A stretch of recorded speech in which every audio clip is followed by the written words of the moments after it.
generously because Darren Newshafer and American Family Insurance have you protected. The Newshafer & Associates Incorporated agency is located at 1528 East Iron Avenue in Salina. American Family Insurance. Are you planning to buy or sell a home or business? Ask for Emma. Emma Bixby, a licensed realtor with Coldwell Banker Antrim Piper Wenger Realtors, is eager to put her years of experience and real estate knowledge to work for you. Remember, real estate dilemma? Just ask for Emma. Gibson's Ace Hardware Home Center in Salina and Clay Center is owned and operated by the Jones family. The Jones family has served Salina and Clay Center areas for over 55 years with sporting goods, paint, plumbing, and hardware. Ace is the place for hardware and sporting goods. Hi, I'm Dr. Robert Murphy from Eye Care Associates of Salina. If you're ready to see what you've been missing, we'd love to welcome you to the Eye Care Associates family. To schedule an appointment, go to eyecaresalina.com, then click Request Appointment. That's eyecaresalina.com. Go Mustangs! Give us a call at Hometown Outdoor Power in Salina, Minneapolis, and McPherson to get your mowers. Sign up for our winter service program. Don't forget to ask about the early sign-up promotion when you call. Is your property properly insured? Be sure with American Family Insurance agent Lori Diebold. From auto, home, and life insurance to farm and ranch, workman's comp, and umbrella policies, Lori's got you covered. Insured? Be sure with Lori. 1931 South Ohio in Salina.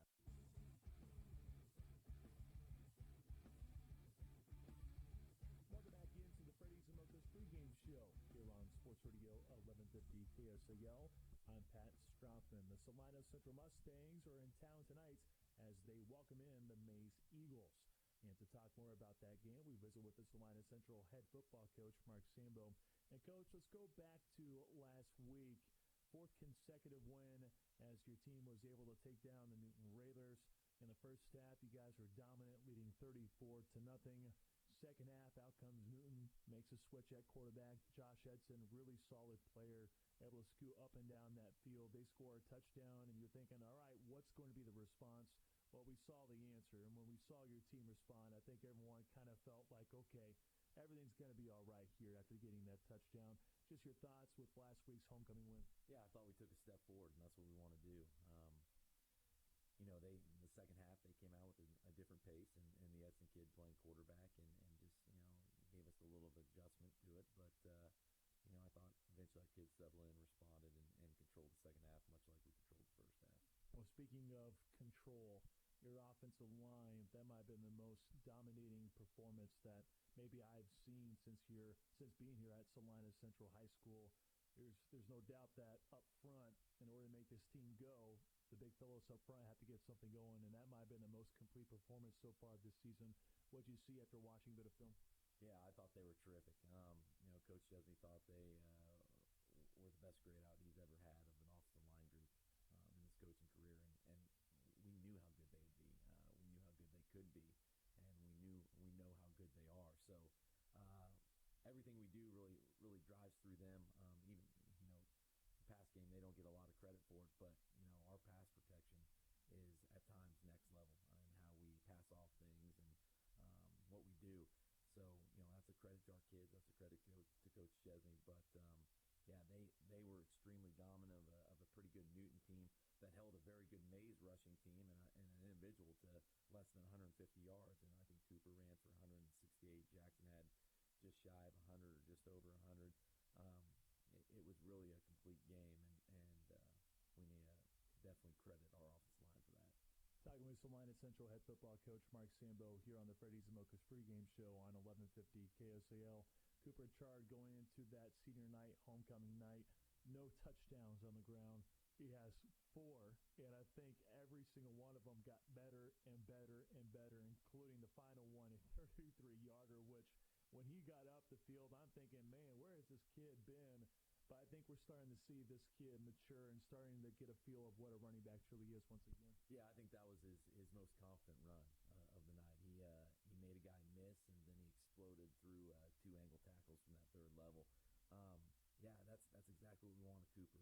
He was a little bit behind the 8 ball coming into the season, being that he moved away from the running back position that he was as a freshman sophomore to go fill some holes on the defense, and then having to come back. It's people might think it's riding a bike, but it's not. And he's doing a terrific job of getting better and listening to Coach O'Neill and what we're in film and practice, and I think you're seeing the carryover to games for that. On the defensive side of the ball, normally when I take a look at your squad, I'm usually highlighting a lot of the familiar names, like a Cray True comes up with so many tackles. Dalen McKnight has had a terrific season here in 2019. Talis Price is a guy who I always talk about. But after going back and listening to that game myself, I'm noticing something, and that is different names. Was that the best maybe your defense has played in terms of different guys flying to the football and everyone getting involved on the play?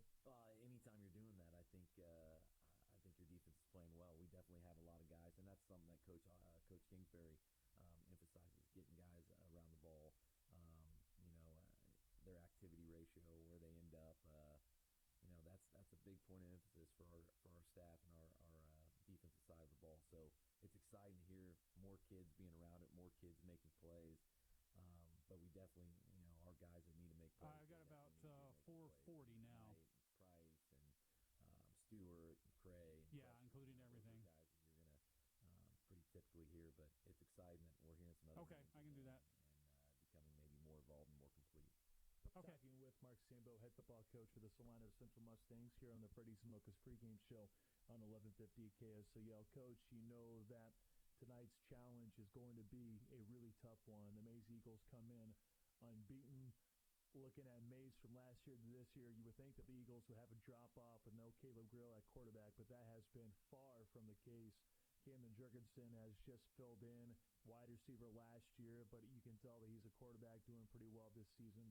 Caden Cox is a big name. KU football commit. Previn Kristen is receiving a bunch of Division I interest, and rightfully so, being a very talented wide receiver.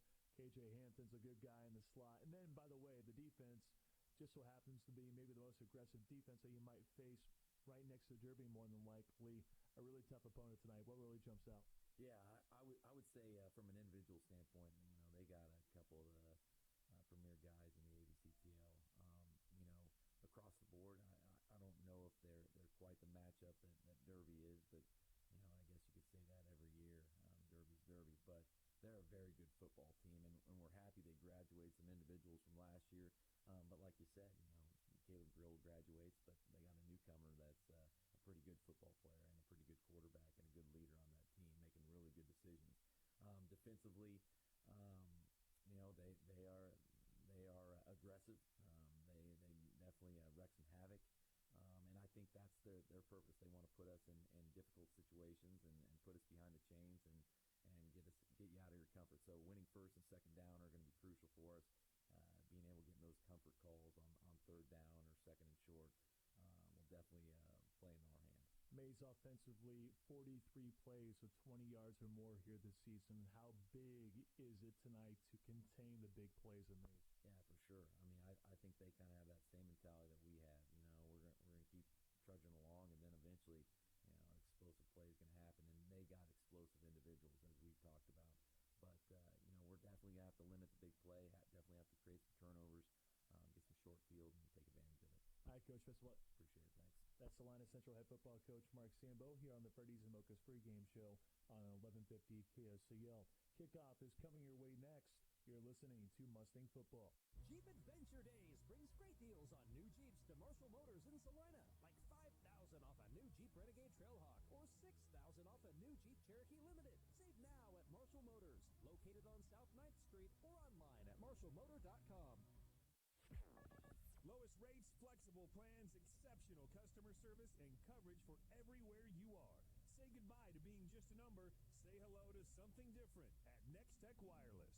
Vanderbilt's in South Salina has the largest in-stock boot inventory in Kansas, and their jean inventory's in the thousands. Their scrub selection at Vanderbilt's is second to none. That's Vanderbilt's in Salina, where a gift card is always the right size. Proud to support our youth. Remember, honesty is the only investment that never fails. Call or stop by Wells Fargo Advisors at 118 West Iron, downtown Salina, 825-4636. Wells Fargo Advisors is a trade name used by Wells Fargo Clearing Services, LLC, a member of the SIPC. Your home for the Salina Central Mustangs.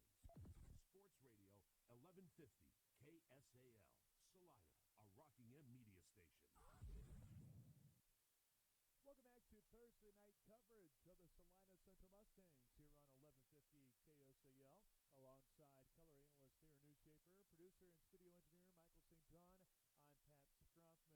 Well, Darren, we have a great showdown tonight. 4-2 Salina Central. Mustangs have won 4 straight, squaring off with the number 3 team in the land.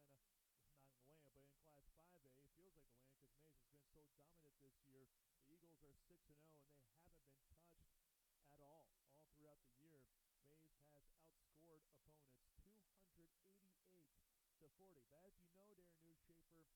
But as you know, Darren Newshafer, on a Thursday night game like this, Salina Central at home, coming off its best performance of the season, anything can happen here tonight. Yeah, and Salina Central's had this game marked on their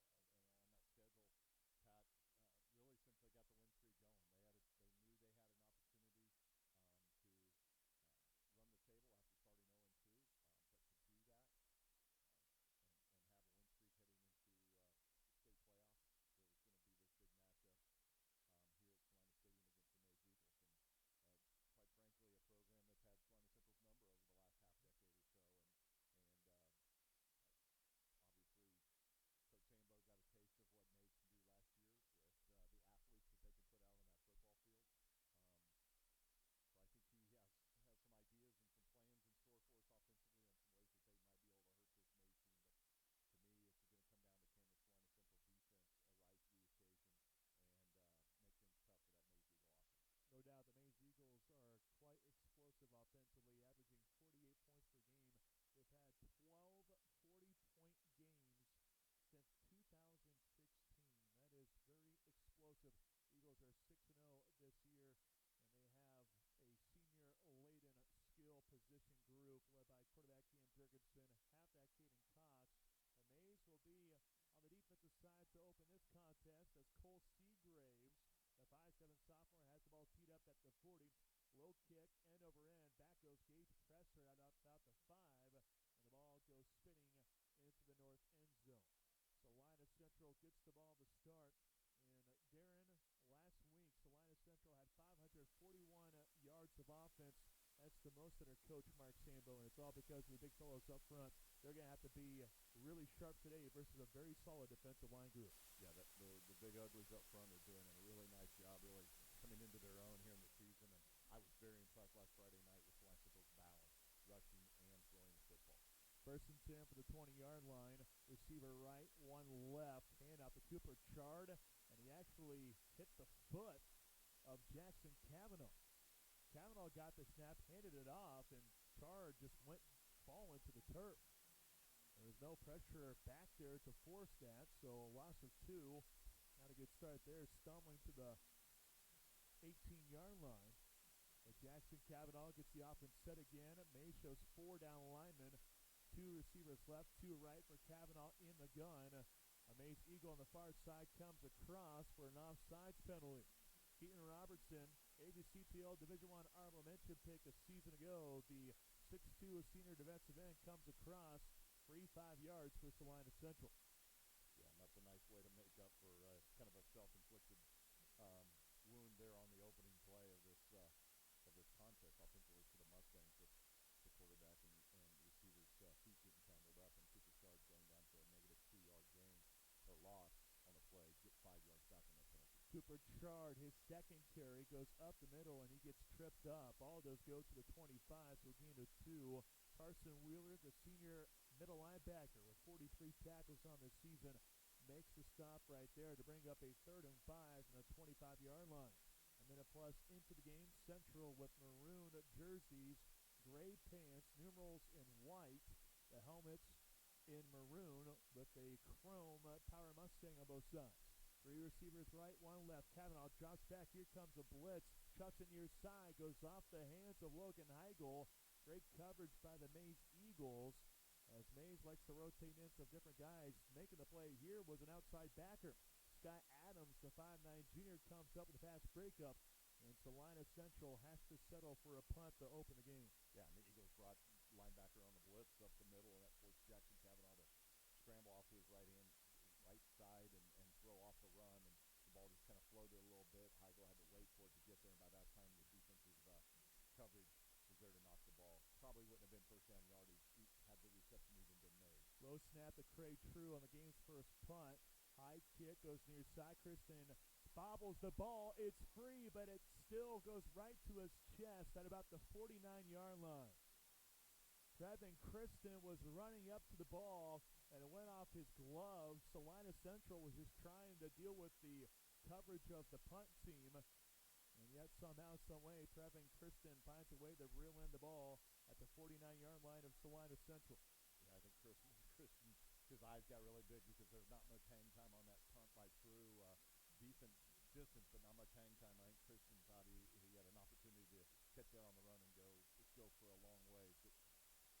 But unfortunately for the Mustangs, the ball hit the turf and bounced right back up to the receiver for Maize. Cam Jurgensen in pistol with three receivers right. He goes that way for a wide receiver screen. Making the grab is Tanner Carter. He's outside the far numbers and gets roped down at about the 45-yard line. Salina Central with solid coverage there. Dakota Hogan in the area for the tackle. Gain of 4 on the play to bring up a 2nd and 6 at the Mustang 45. 2 minutes into the contest, Maize's first offensive drive as the Eagles move right to left with an all-white look here on the road. Trips left and receiver out far right. In pistols Jurgensen, quarterback keeper right side, has the edge of the 40, 35, 30, 25, and he runs out of play. Just shy of the 25-yard line at the 26. It goes for 19 yards as Camden Jurgensen kept it on that read option. Yeah, and just not assignments down there on the defensive side from an in position. Quentin Stewart crashed down hard, and you saw that the quarterback pulled it out of the belly of the running back, and around the end he was, and great burst of speed to get down that far sideline and a big gain for Maize. First and 10 for the 26. Quick pitch on a hitch route to the left side, down the left hashes. Coming up with a grab is Colton Crockett, the 5'10 senior, making his 6th grab on the season.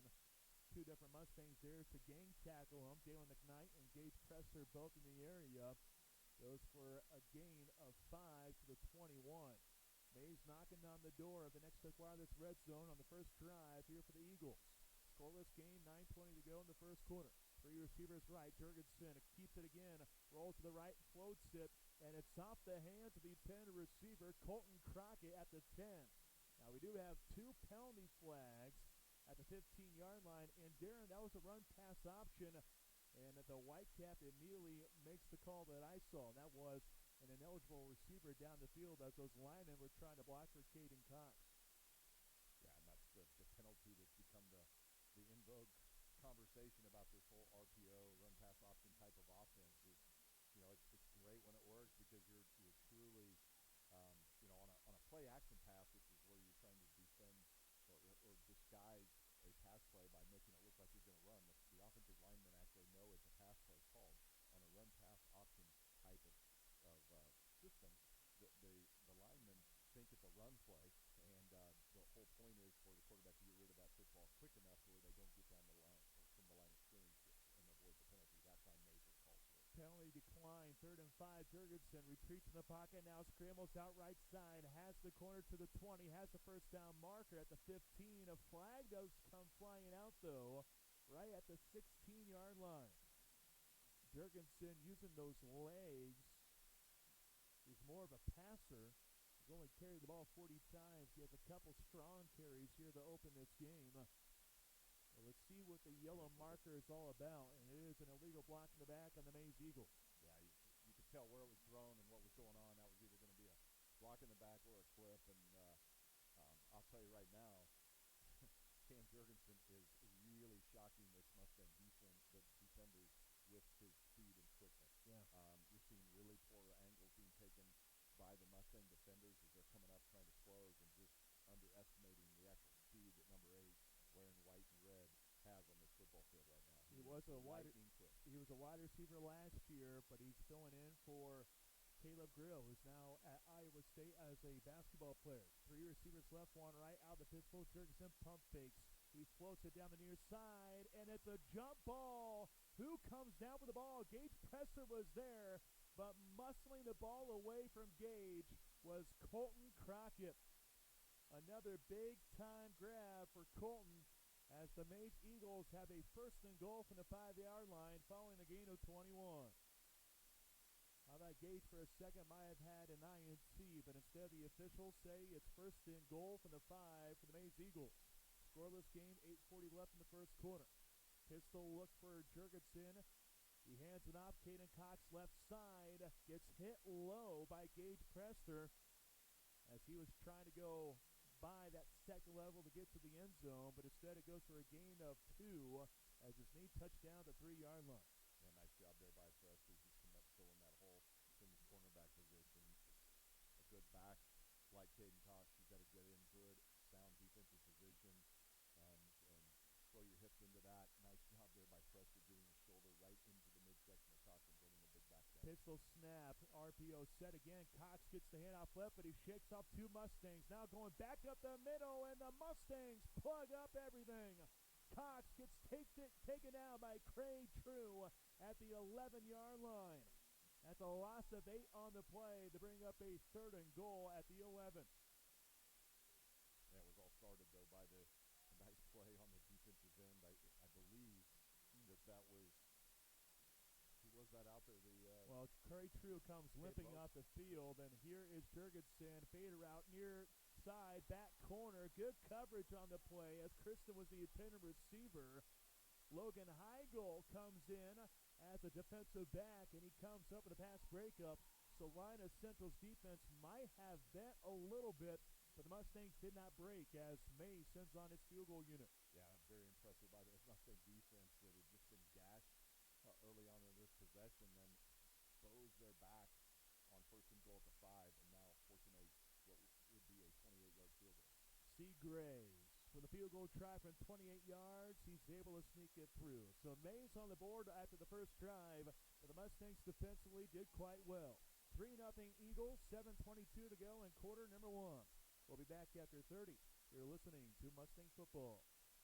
At Mocha's, they get it. They understand your morning cup of coffee is more than just coffee. Mocha's knows that your favorite coffee drink is the only way to make your day flow. Fresh coffee, lattes, sandwiches, and more. Mocha's with 2 Salina locations, 916 East Crawford and 2424 South 9th, next to Freddy's. Your dream is out there. Protect it with American Family Insurance. Contact New Schaefer & Associates Incorporated today and dream fearlessly, because Darren New Schaefer and American Family Insurance have you protected. The New Schaefer & Associates Incorporated agency is located at 1528 East Iron Avenue in Salina. American Family Insurance.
probably would have been a better decision just to wing that ball down where he had a receiver past the first down marker, not try to squeeze it into him, but just get the ball down, throw it out of bounds, save yourself 2 yards, because get yourself behind the chain. Obviously still second and long, but second 10 looks better than second and 12. 2-by-2 set, delayed handoff for Chard, and the ball is free, and Maize hops on it. The Mustangs try to go with what would be described as a double dive, if you will, faking the jet sweep and trying to hand it off to Chard. And the ball was freed up for Kyle Haas, a sensational state wrestler. He gets the fumble recovery at the Eagle 33-yard line. 12th turnover for Salina Central this season, as what looked like to be a promising drive comes to a screeching halt. So now Salina Central's defense tested on the first drive. Can the Mustangs come alive there? That's one of the keys of the game for Darren Newshafer. 3:48 to go, 3-0 Maize, as the Eagles send out 3 receivers left, 1 right for Jurgensen and Pistol. Has the snap to his belly, hands it off. Here's Cox breaking outside the right, and Tallis Price and company going toe-to-toe with him. Tallis was running right after him, and Tallis comes up with a stick. But Caden Cox, his most recent carry, goes to the 37-yard line. It goes for a gain of 4. Caden Cox this season, he's averaging 7.6 yards a carry with 14 touchdowns. He's off the right hip of Jurgensen in the gun, drops back, and he overshoots his intended receiver far side. For the first time tonight, KJ Hampton targeted. Oh, I checked that. Previn Kristen was the one who was the intended receiver. Couldn't get the grab because the ball was too high, and that brings up a 3rd and 6. Yeah, and important here for this Mustang defense to get the stop here, get that football back to your offense, who had shown some life there on that last possession prior to the fumble. A 3-and-out would be big for the Mustangs. Jurgensen retreats in the pocket, scrambles right with pressure coming in. He gets hit and goes down at the 30-yard line. Salina Central with the pressure. Rafael Serrano was involved on the play as Salina Central forces the Maize Eagles to lose yards there. And now Maize has to settle for another punt. Actually, the first punt of the game for the Maize Eagles. Although they don't have their punter out on the field yet, now they're deciding to put the punt team on. But, yeah, nice job there by Serrano and Israel Torres to kind of stay around Jurgensen. We talked about his speed and quickness and athletic ability. That time they just kind of hovered around him, made sure, forced him to the sideline, and then Torres was actually credited with the sack. A minus 6 yards on that sack, setting up 4th and 12. Camden Jurgensen, the quarterback, ready for the punt. It's a low snap, picks it up, gets rid of it. Low kick, bouncing at the 35. After one hop presser, trying to return for the 28, and the Turf Monster gets him. About the same spot when Cooper Charge stepped on the foot of Jackson Cavanaugh. Must be the Turf Monster alive and well here tonight. So no chance at a good return for Gage Prester. Nonetheless, Salina Central's defense holds, keeping the score at 3-0 Maize, 2:11 remaining in the first frame. Salina Central's last drive was promising, but ended in a turnover. 1st and 10 for the Mustang 28. Pigskin between the hashes, slant route. Logan Losey able to make the grab at the 40, trying to slip by 2 Eagles, and he gets tripped up at the 44-yard line. Gain of 16 for Logan Losey's second catch. Yeah, nice little post pattern and a really well-delivered ball by Jackson Cavanaugh to his sophomore wide receiver, Logan Losey, now emerging to give the Mustangs another weapon on this offense. Braden Castillo with the tackle. Cavanaugh, quarterback keeper, and he gets spun down. It was a quarterback power to the right, and the Maize Eagles were having none of that. A couple of guys gang tackling him. Kyle Haas was there, and let me tell you, this guy is fun to watch on film. Had 106 tackles, 24 for loss last season for the Maize Eagles, who went 10-2. No gain on the play. 2nd and 10 from the 44 of the Stings. Pigskin right hash. 3 receivers left. Cavanaugh looking that way, and he decides to whip it to Logan Heigl at about the 45. Misfires there to bring up a 3rd and 10 after solid coverage for the Eagles. 1:20 remaining in quarter number 1. Maize 3, Salina Central nothing. Maize 6-0, Salina Central 4-2. Maize claimed this game last season, 48-26, but it was a 3-0 game going into the second quarter. Trips left for Kavanaugh. Deep drop, steps up, lets it fly down the left seam, and two guys covering the intended receiver. Logan Losey, the intended receiver, he was blanketed by two different Eagles. Antonio Ariano almost had a chance at his second INT, and instead of a INT there, it's an incomplete pass, thus forcing Salina Central to punt on a 4th and 10. Yeah, nice job there by the offensive line, giving Kavanaugh time. Obviously a deep pass pattern, so Kavanaugh needed the time to be able to survey the field and get the ball delivered. Outstanding protection. The ball just thrown into double coverage, and Losey honestly never really had a chance for that with the defensive coverage by the Maize Eagles. Cray True out for his second punt, coming from the 30-yard line. Low snap to him, gets it away. Bounces at the 30-yard line down the right hashes, now at the 25. Previn Kristen decides not to pick it up as the pigskin rolls down to the 19-yard line. Down right there for a punt of 37 yards. 1 minute to play in quarter number 1. Maize 3, Salina Central nothing. Darren, what have you liked most about the Central defense so far? Well, after that initial series, I think just getting back to assignment sound, you got to understand that someone with the speed of Jurgensen's really going to exploit if you over pursue or don't stay in your particular rushing lanes. And I've noticed already the front four of Salina Central, actually 3 as they're going with a 3-4 look now. Those down linemen are really staying at home, trying to stay in their line, make Jurgensen stay in the pocket and throw the football. You don't want him out there using his legs. Jurgensen gives it off to Caden Cox, who had a gaping hole up the middle. Israel Torres, the homecoming king last week, gets the trip up near the 25-yard line. Ball's actually at the 23, so only a gain of 4 for Caden Cox, the future Kansas Jayhawk. Made his commitment not too long ago. Last year against these Mustangs, he ran for a $126 off the left tip of Camden Jurgensen in shotgun with 3 receivers right. Jurgensen, quarterback draw near side. It's plugged up for a second. Rafael Serrano's the one who plugged it up, then gets the tackle just past the 25 at the 27. Pickup of 4, maybe 5, depending on the spot, and it looks like a gain of 5 to bring up a 3rd and short. Down to 10 seconds remaining in the first quarter. Do the Maize Eagles choose to run a play? Head coach Gary Guzman in his 9th season, 28th overall, and he chooses not to do that, not to run a play. So for the second consecutive year, going into the second quarter, the lead is 3 for Maize. 3-0 Eagles after 1 quarter of play. We'll be back for a 3rd and short after this minute timeout. You're listening to Mustang Football. Gibson's Ace Hardware Home Center in Salina and Clay Center is owned and operated by the Jones family. The Jones family has served Salina and Clay Center areas for over 55 years with sporting goods, paint, plumbing, and hardware. Ace is the place for hardware and sporting goods. Is your property properly insured? Be sure with American Family Insurance agent Lori Diebold. From auto, home, and life insurance to farm and ranch, workman's comp, and umbrella policies, Lori's got you covered. Insured? Be sure with Lori. 1931 South Ohio in Salina. Are you planning to buy or sell a home or business? Ask for Emma. Emma Bixby, a licensed realtor with Coldwell Banker Antrim Piper Wenger Realtors, is eager to put her years of experience and real estate knowledge to work for you. Remember, real estate dilemma? Just ask for Emma.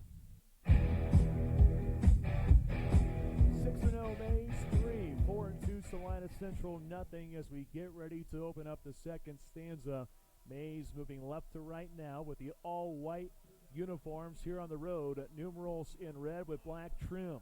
Camden Jurgensen in pistol, blocking back right, tailback behind him with twins left. It's a 3rd and 1 for the 28 of the Eagles. Snap taken, Kana Cox right side. It's blown up. I don't think he got to the first down marker. The junior backer, Brooks Burgoon, filled the hole correctly. Gets the stop, no gain on the play. Brings up 4th and 1 for Central. Yeah, and big decision here for Coach Guzman and Maize. 4th and short, but you're inside your own 30-yard line. If the Mustangs can somehow stay disciplined, don't jump. Yeah, well, Mustangs are showing a bunch of guys in the box here The linebackers are all at the line. 3 receivers right now. Jurgensen drops back for a pooch kick. It's a good one. Gage Presser lets it bounce. Sorry about returning at the 35, but he lets it roll, and roll does it. Goes all the way down to the 29-yard line.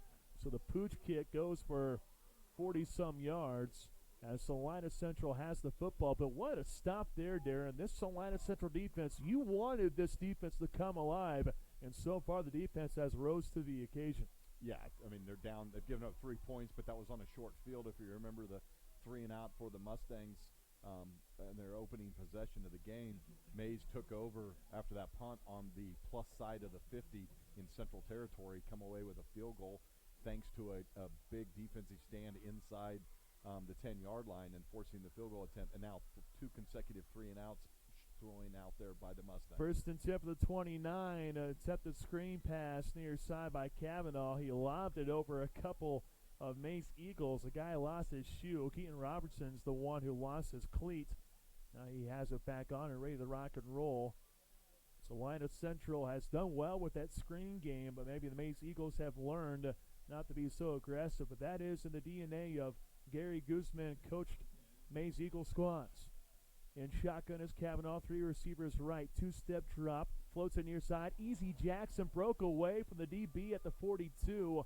Should have been a grab, and instead it goes off his gloves. So instead of a first down for the Mustangs, a quick 3rd and 10 showing on the scoreboard.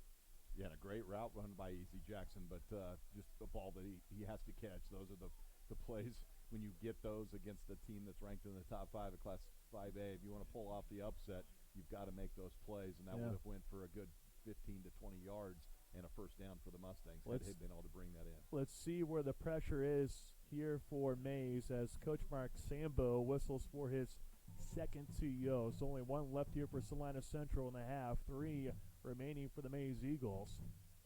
3-0 Eagles, 11:06 to go, and the 3 points came on the first drive for Maize. It was a 28-yard field goal by Cole Seagraves. That first drive for Maize was not exactly pretty. Eagles suffered from numerous penalties, but Salina Central also did its part. And the Mustangs, on their drive, they get some rhythm going. They get to the Eagle 25 before turning the ball over for the 12th time this season. And since then, it's just been a battle of 2 strong defenses. And watching film, Darren, I think that's something I expected tonight. 2 defenses that I think are awfully impressive. Yeah, lots of athleticism on both sides. Not overly huge is Maize, but they've got a lot of athletes. The speed, team speed, really fly to the football, and just very disciplined, defensive sound, and disciplined look by the Maize Eagles, and they make it very tough on you in all phases. Kavanaugh, quick snap to him, sets up his feet, deals it to the right side, and it should have been a pick, maybe even a touchdown there. Intended receiver Logan Losey.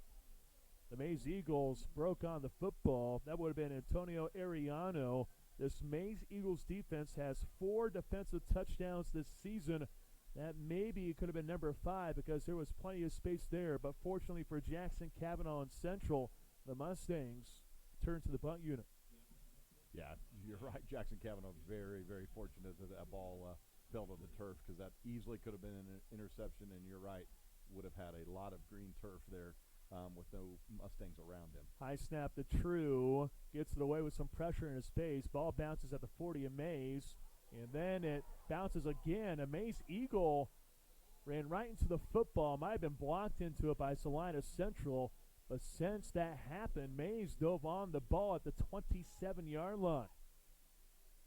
Well, Maize, in terms of special teams, 2 punt returns and 2 almost turnovers for the Maize Eagles. Yeah, very fortunate that they have not turned it over both times on those punt returns because that was a play, a nice heads-up decision there by Previn Christian to not, get on that football, but then he's got to be telling his blockers to get away, and in came one of the up backs and kicked the football. Fortunately, kicked it back towards Kristen. They were able to retain possession. I think they say Peter on that. Here's Camden Jurgensen wiggling up the middle, and he gets tripped up at the 31. A slew of Mustangs in the area. Talis Price is the one who got him low.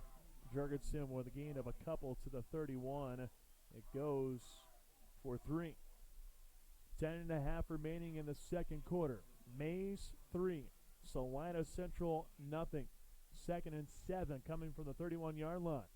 3 receivers right, 1 left. Jurgensen sets up, lets it go to the left side. Kristen makes 2-man miss as he's outside the far numbers to the 40, and he gets hit at the 44-yard line. Gain of 13, and that is the athleticism of Previn Kristen.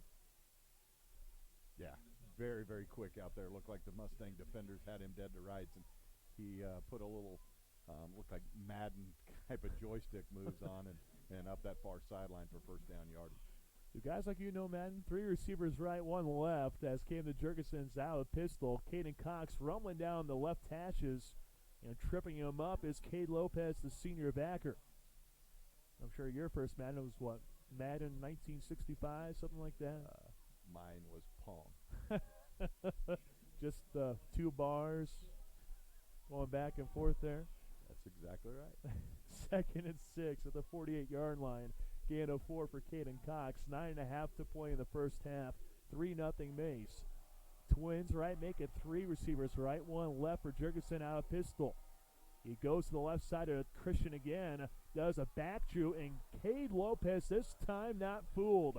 The backer hangs on in Mustang territory outside the far numbers, and he comes down with a rope down at the 49-yard line to set up a 3rd and 3. Same type of play, just kind of run a little quick out to Previn Kristen. He just goes and squats. You get the ball out there into arguably your best athlete's hands and see if he can make a play. We saw him do that earlier in this possession, go for 13. That time a nice defensive play. Jurgensen gives it out to Cox, and no running room there. Quentin Stewart, the future Oklahoma State Cowboy, comes up with a final stick. Loss of 1 right at midfield. And decision time here for the Eagles. 4th and 4. 3 receivers right. KJ Hampton is in the right slot. Out to the left is Previn Kristen. Jurgensen in the gun. Off his right hip is Caden Cox. Goes for a hard count. Now he floats back to set up a pooch kick. Almost blocked. Angles near side. Bouncing at the 20. And a hops out of play at about the 15. Let's see where the spot is. The official says the 20. Now he takes the other official's marking at the 17-yard line. So a punt of 33 yards. But Salina Central's defense once again forcing a punt.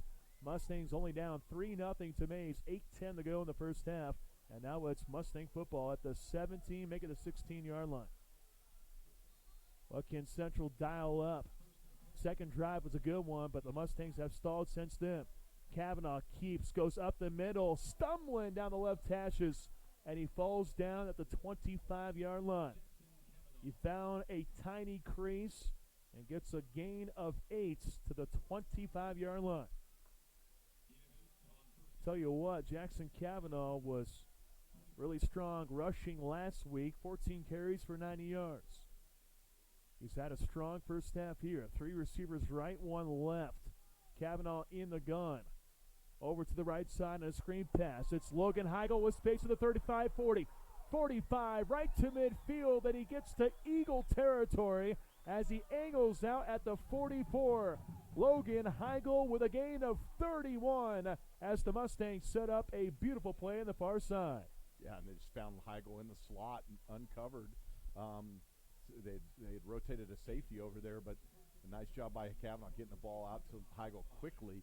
And a couple nice blocks by his fellow wide receivers sprung him for big yardage. Kavanaugh roll out near side. He zips it to the near sideline. There's Logan Heigl again, this time catching at the 33-yard line. Logan Heigl was pulled down by Hanlon, but a little too late as the ball is placed at the 34 for a pickup of 11 yards. And now Salina Central going faster. 1st and 10 at the 34 of the Eagles. Pigskin left hash. Out of the backfield in motion. Kavanaugh, though, going right side hitch route and jumping up for the ball. It was a high pass by the junior Dakota Hogan. Reels in his 5th ball on the season as he was gang tackled at the 28 for a gain of 6. And now Salina Central turning to the air attack. Down 3-0 the Maize. Under 7 minutes left in the second period. But a 2nd and 4 coming from the Eagle 28 Ball placed on the right hashes. 2-by-2 set for Kavanaugh out of the gun. Pump fake, squares his shoulders. Now here comes pressure, and he just throws it to the ground. Maize Eagles, I think, are not happy, but the white cat does indicate that there was a receiver in the area. That was Logan Losi. The ball didn't get back to the line of scrimmage, but at that point, you just have to find an intended receiver. Yeah, and that was a nice heads-up play there by the senior quarterback. We talked about it on an earlier possession where he ran out of bounds and lost 2 yards that time. Now another hard count. Sorry about that. Draws an anxious Maize Eagle defender. That's two of them. Free 5-yard penalty and a first down for the Mustang. Big time. Jackson Kavanaugh. Tell you what, he has come alive the last couple of weeks. 353 yards of total offense last week. He was 12 of 15 for 263 through the air, 3 touchdowns and an INT. So after the free 5 yards, 1st and 10 from the Eagle 23. 6.5 to go in quarter number 2. Maize 3, Salina Central nothing. Trips left, receiver out wide to the right side for Kavanaugh in the gun. High snap to his chest. Quarterback keeper right, and it doesn't go for anything. In fact, it's negative yards as Maize has a guy quickly sprinting in the backfield. That's Kyle Haas. Make that Dwayne Villapondo, the 5'11 senior, sneaking in there, coming up with a big stick. Big loss back to the 30 for a loss of 7. Yeah, he just came hard, unblocked off that left-hand side, and it was a designed quarterback run, hoping that Jackson Kavanaugh could get to the edge, but just outstanding speed there by Villapondo to get Kavanaugh wrapped up for a 6-yard loss, or check that 7-yard loss on first down. So play clock needs to be reset, and that's interesting because Villapondo's a guy, 27 tackles, 11 for loss, 4 sacks, 2 forced fumbles, and a safety. He didn't come in as a starter for tonight. Just shows you how deep Maize is. 3 receivers left, 1 right, 2nd and 17. Ball gets floated near side. Dakota Hogan trying to break to the outside on the wide receiver screen, but Maize with another tackle for loss. This time for the Eagles, Drew Otero, the backup middle linebacker. The sophomore gets his 20th hit. Loss of 2 to bring up 3rd and 19.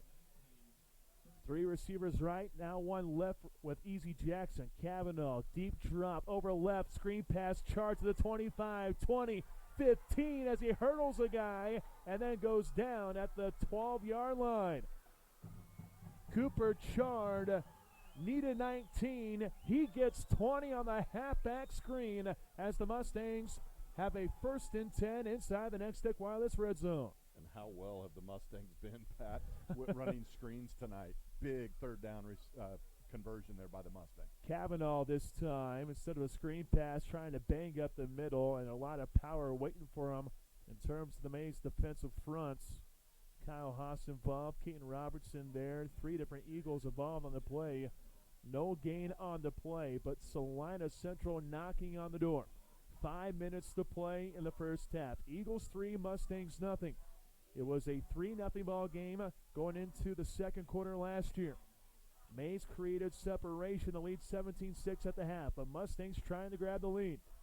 2 receivers right, 1 left. Kavanaugh out of the gun, keeps, goes left side, decides to tuck, and he lowers the shoulder pad just before reaching the 10-yard line.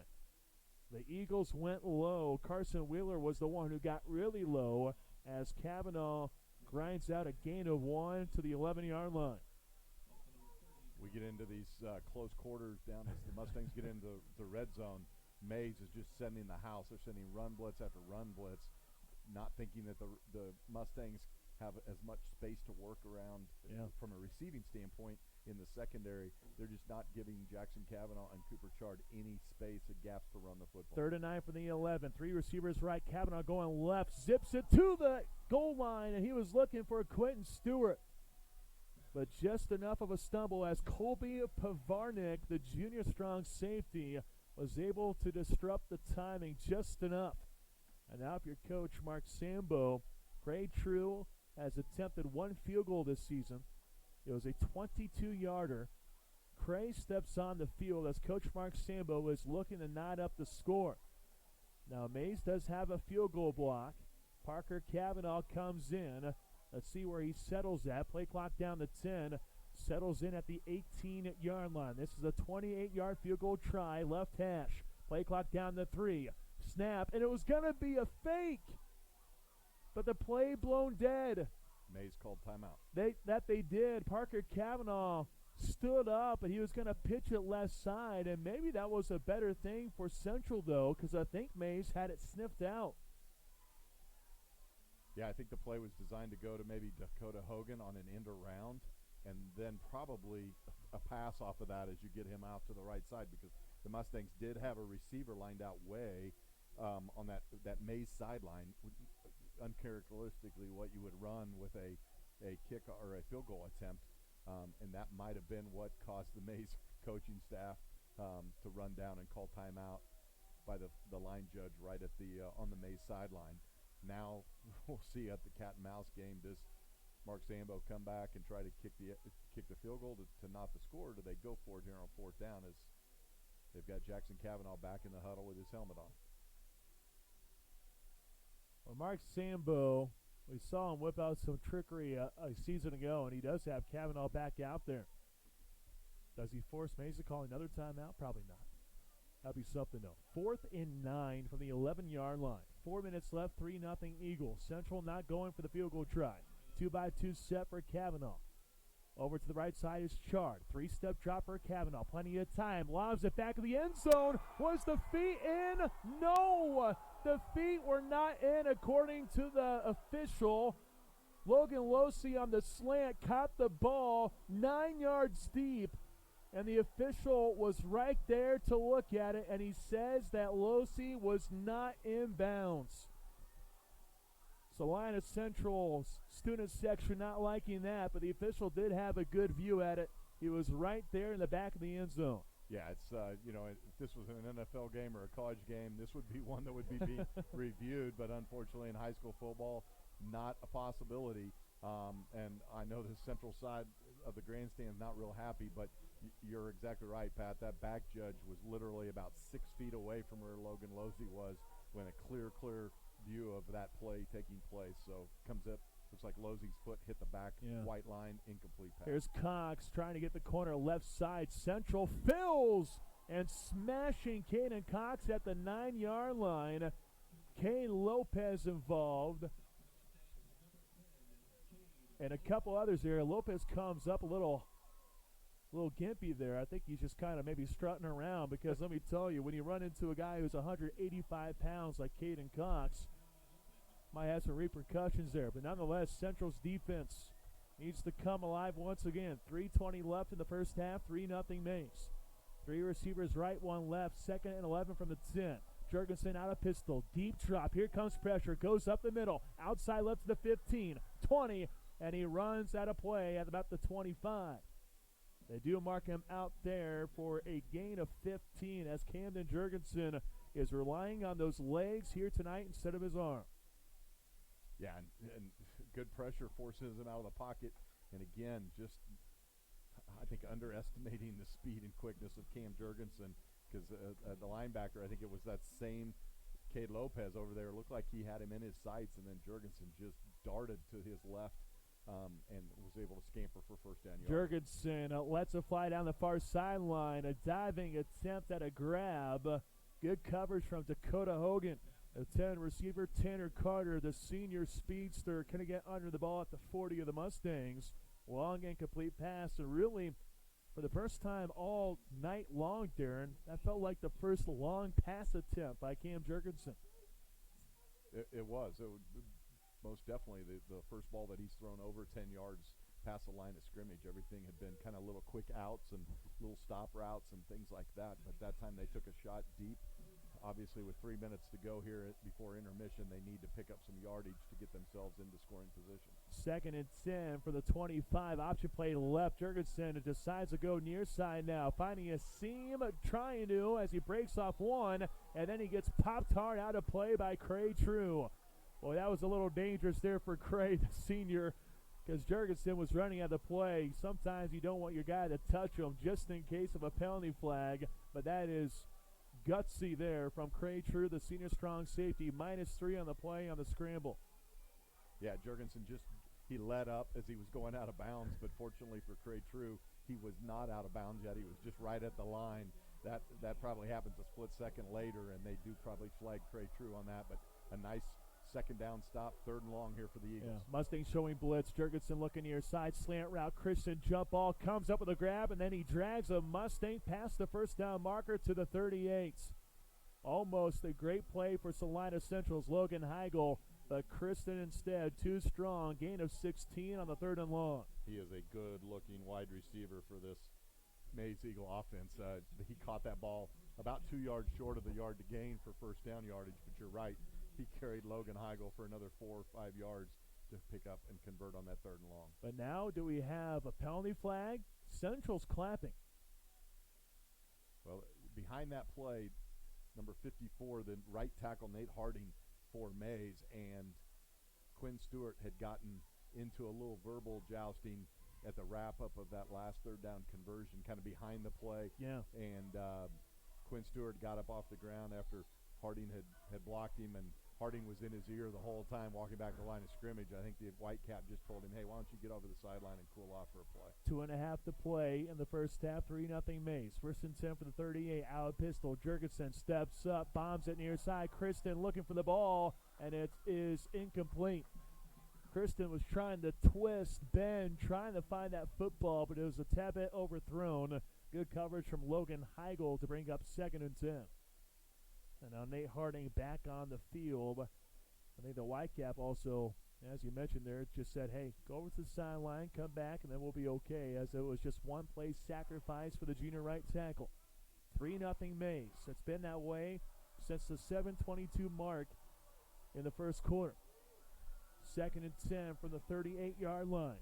Receiver left, make it 2 left. Jurgensen out pistol, keeps, scrambles right side. 2 Mustangs flying at him, trying for the corner. And he rumbles out a play at the 40. And now a late flag. That play was completely dead, and the flag comes out. Mark Sambo doesn't seem too happy. He's right in the official's grill. Oh, wow. Clayton Stewart kept running his mouth, I guess. He said something that was not appropriate. Referee heard it, and that draws an unsportsmanlike penalty foul against Salina Central. And that is not good, because that would have been a 3rd and long. Instead, it's an automatic first down. Eagles have the ball at the 45 of Central. And 2:18 left, 2 timeouts remaining for Maize. Eagles up 3-0, but the Eagles looking to increase that lead. Obviously, in these games, you like the energy, but at the same time, you got to watch yourself. 2 receivers left, 1 right for Camden Jurgensen in pistol. Sets up, out route left side. Making the grab was Tanner Carter, but Dakota Hogan with the lumber on the hit at the 41. Only a gain of 4 as Dakota Hogan said hello to Tanner Carter. And now we have an injured player, and that is Tanner Carter. I would be hurting, too, after that shot, dear New Schaefer. Yeah, and what a nice read there by Dakota Hogan. Came off his man when he saw the ball was thrown to another receiver, came off his man-to-man coverage and was right there as Carter caught that football. Hogan stuck his right shoulder right in the midsection. I have a feeling that Carter will be okay, but just definitely got the wind knocked out of him there. Outstanding defensive play there by Dakota Hogan. And now with 2:04 left to go here before halftime, we talked about the great play for this Mustang defense. You hope that penalty giving Maize an extra first down here on this drive and putting it onto the positive side of the 50 for Maize. You think back about this, Pat, Maize will receive the kickoff to start the second half, so imperative that Salina Central keep them out of the end zone and off the scoreboard here, because it could be, the way it's working out, back-to-back possessions here for the Maize Eagles. Tanner Carter is still down, getting checked out by the athletic training staff at Maize. Clock stopped. 2:04 to play in the second stanza. Eagles 3, Mustangs nothing. It's been a great defensive battle. We do have a Salina Surgical scoreboard update. Darren Newshafer following this game. The Kansas City Chiefs on the road battling the Denver Broncos. And the Chiefs have a 1-point lead, 7-6, late in the third quarter. We'll also update you on that game once we get to the Salina Regional Orthopedic and Sports Medicine Clinic halftime show. So after the injury stop, we're now ready to rock and roll. 2nd and 7 from the 42-yard line. 3 receivers right out of the gun. Jurgensen trying to go up the middle, slips by one to the 40, angles near side, and he still chugs and goes all the way out of play to stop the clock at the 37-yard line. This kid has not been a runner when you watch him on film, but here tonight he's seen something. Gets a gain of 5 on the play to bring up a 3rd and a manageable. Yeah, and again, you see Mustang defenders, linebackers, and corners and safeties coming up, and it looks like they're in a really good position to make the tackle, and all of a sudden, before you know it, Jurgensen's outside those shoulders.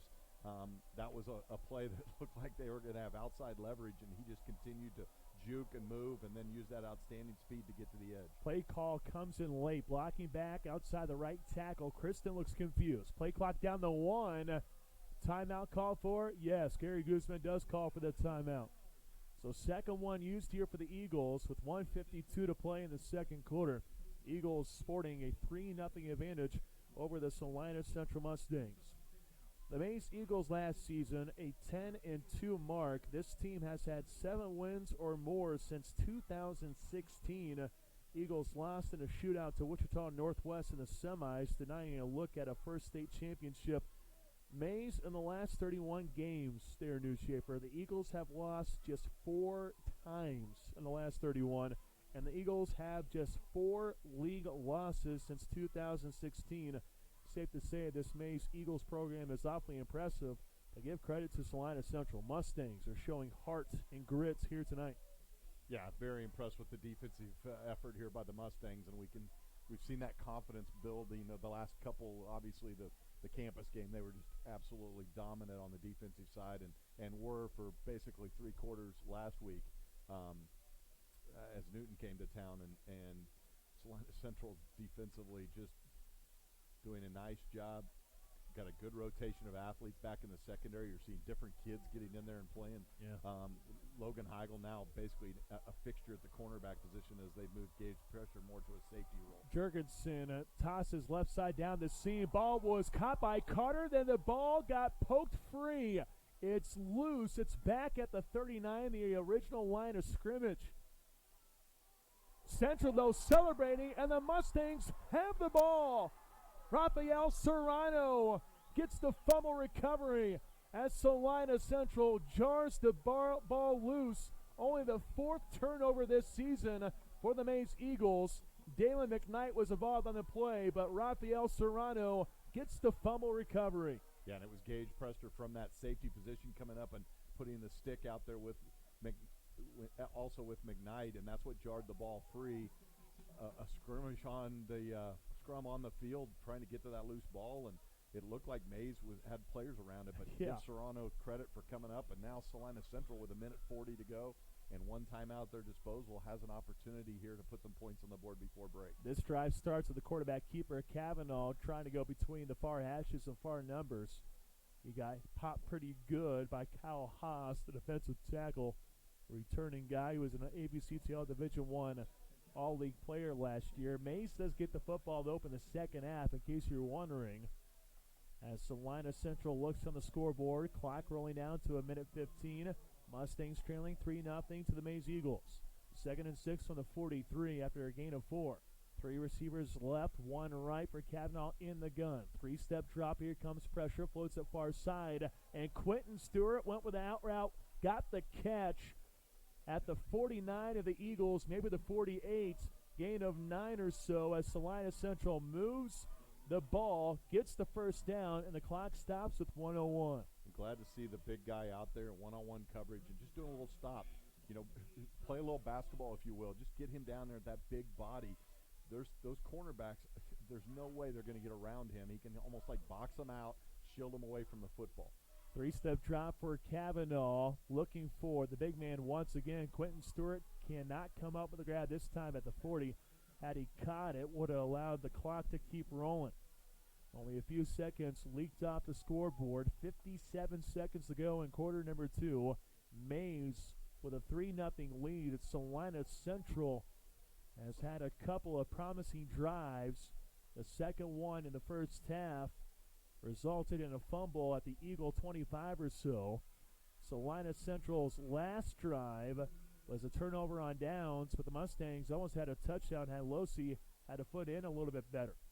Empty backfield, Kavanaugh, screen pass near side. It's Quentin Stewart with the catch, but Maize not fooled. He got blown up as Kendall Norad, the 5'11 junior backer, explodes to Stewart for the tackle at the Mustang 49. Loss of 3 on the play.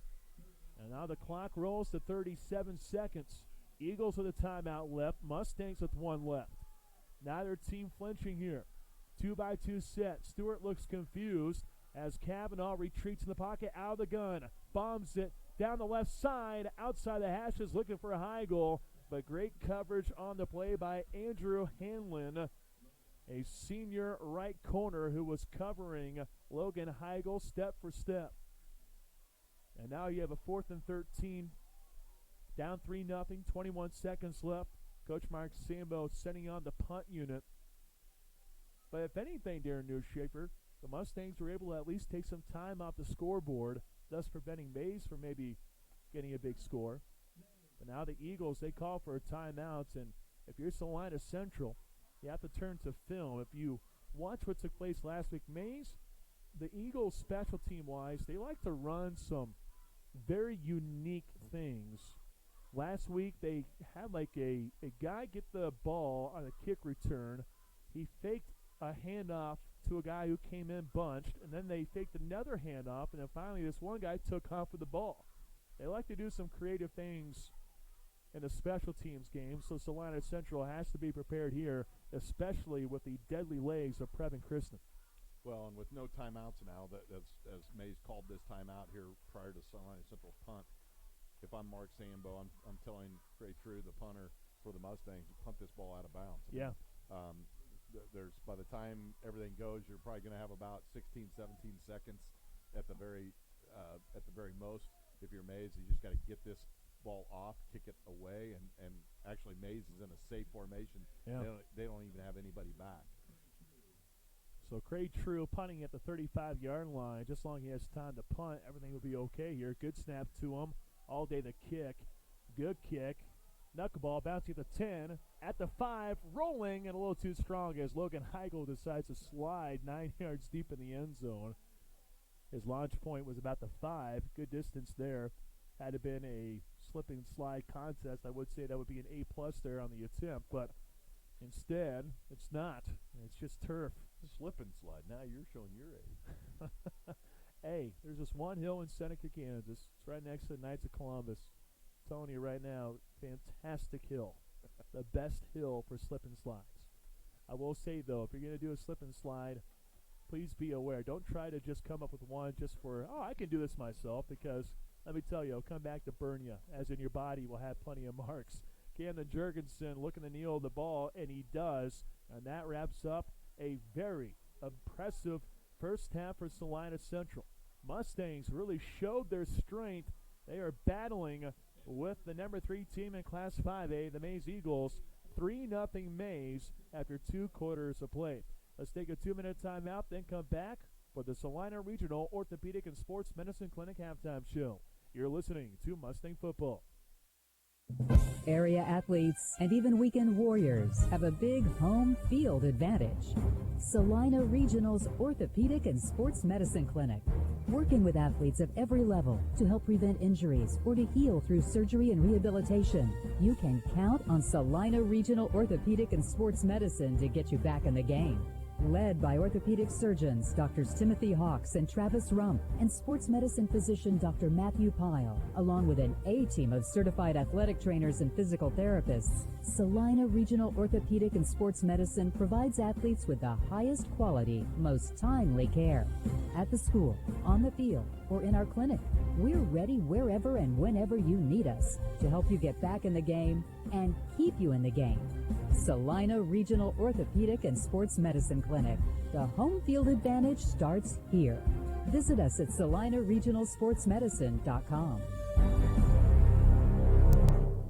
Stop by Freddy's Frozen Custard before or after the game. Try Freddy's world-famous mouth-watering steak burgers or celebrate with a victory frozen custard. Freddy's Frozen Custard, 2420 South 9, next to Mocha's in Salina. Your dream is out there. Protect it with American Family Insurance. Contact New Schaefer and Associates Incorporated today and dream fearlessly because Darren New Schaefer and American Family Insurance have you protected. The New Schaefer and Associates Incorporated agency is located at 1528 East Iron Avenue in Salina. American Family Insurance.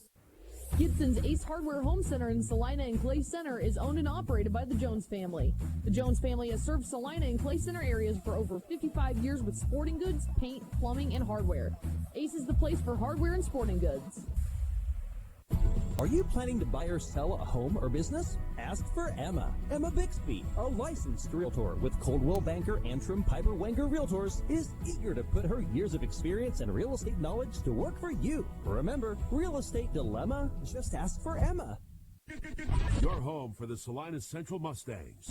Sports Radio 1150 KSAL. Salina, a Rocking M media station. Welcome to the Salina Regional Orthopedic and Sports Medicine Clinic halftime show. Coming up, we recap the first half, check the stats, and look at the Salina Surgical Hospital scoreboard. This is Salina Central Football. Thursday night football here on 1150 KSAL and Salina Central, shining like a team playing on Thursday night football in prime time.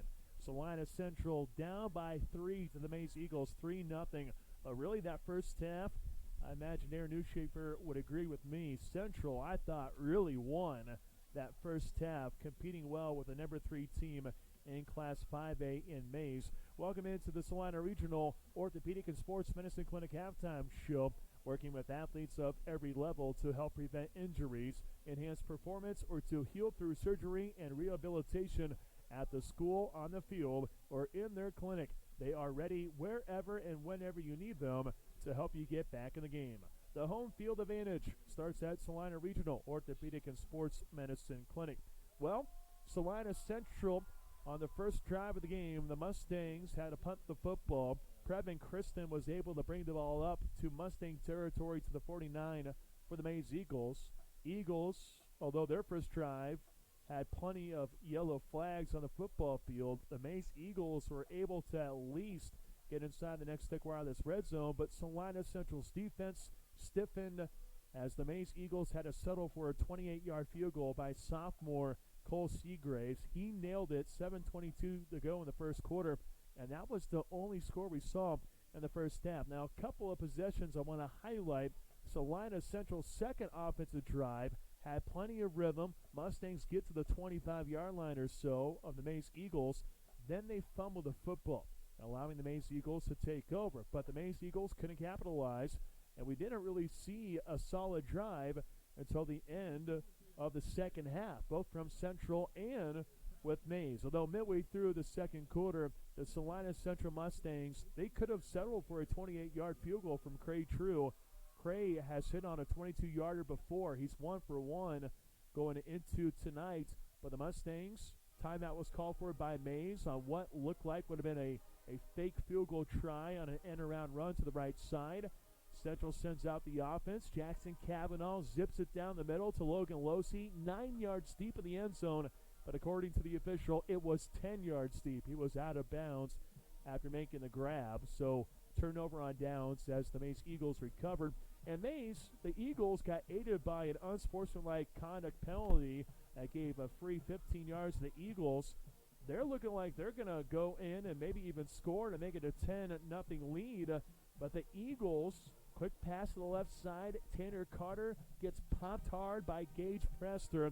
Rafael Serrano comes up with a fumble recovery, and Salina Central halts the drive for the Maize Eagles. Just the fourth turnover for Maize this season, and then we saw nothing for the remainder of the half. But what an impressive first half as Salina Central only trails by 3-0. Time to look at our impact performance of the first half, presented by the Salina Regional Orthopedic and Sports Medicine Clinic. And Darren, no surprise, shining today. Your request, you wanted the defense. Let's say one of the best teams in Class 5A so far this year, Maize Eagles, with already a Big 12 commitment, a running back. You've got a kind of a very dual threat type of quarterback, and they are shutting down this Maize Eagle offense. I've got them unaugmented. The KU football commit comes into this game with almost 900 yards rushing, 879 yards through 6 games. I've got him unofficially 8 carries for just 4 yards in this contest, and he really has not had any place to run. It's been maybe Jorgensen getting outside of the pocket, outside of containment, is the only place that they've been able to get some consistent yardage. Jorgensen is 7 of 12 throwing the football for 43 yards and has found Previn Christian a couple times. He's got 6 catches for 32 of those yards. But it's been pretty impressive to see this Mustang defense just continually keep their team in this game. And if it were not for a decision to go for it on 4th down and maybe kick that, instead of kicking a field goal, we'd be looking at potentially a 3-3 game here at halftime. But Salina Central can hopefully set the tone early in the second half as Maize will get the ball to start the second half. If that defense can get a 3 and out, get the football back to the offense, I have a feeling Salina Central is going to find a way to get in the end zone sometime here in the second half with what they're doing offensively. It's just a matter of whether or not they can keep Maize Eagles from scoring, and so far very impressed with what's going on defensively. An old school slobber knocker as Salina Central trails the number 3 team in Class 5A, the Maize Eagles, 3-0 here at the break. You might be hearing the wonderful tune from the football field. Band director Ben Rohr had a chance to catch up with him, and you will hear from him next as the Salina Regional Orthopedic and Sports Medicine Clinic halftime show continues after this. You're listening to Mustang Football. Is your property properly insured? Be sure with American Family Insurance agent Lori Diebold. From auto, home, and life insurance to I got farm and about ranch, 10 and a half workman's comp, loaded. and umbrella policies. Lori's got you covered. Insured? Be sure with Lori. 1931 South Ohio in Salina. Hi, I'm Dr. Robert Murphy from Eye Care Associates of Salina. If you're ready to see what you've been missing, we'd love to welcome you to the Eye Care Associates family. To schedule an appointment, go to eyecaresalina.com, then click Request Appointment. That's eyecaresalina.com. Go Mustangs! Give us a call at Hometown Outdoor Power in Salina, Minneapolis, and McPherson to get your mowers. Sign up for our winter service program. Don't forget to ask about the early sign-up promotion when you call. Ram Power Days brings great deals on new Ram trucks to Marshall Motors in Salina, like $9,000 off a new Ram 1500 Bighorn or $10,000 off a new Ram 1500 Laramie. Save now at Marshall Motors, located on South 9th Street or online at marshallmotor.com.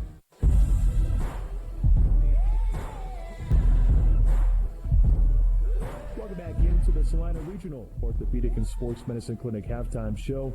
I'm Pat Strothman. Coming up here in just a little bit, we'll check the first half stats. But right now, we take the spotlight and put it on another program at Salina Central High School.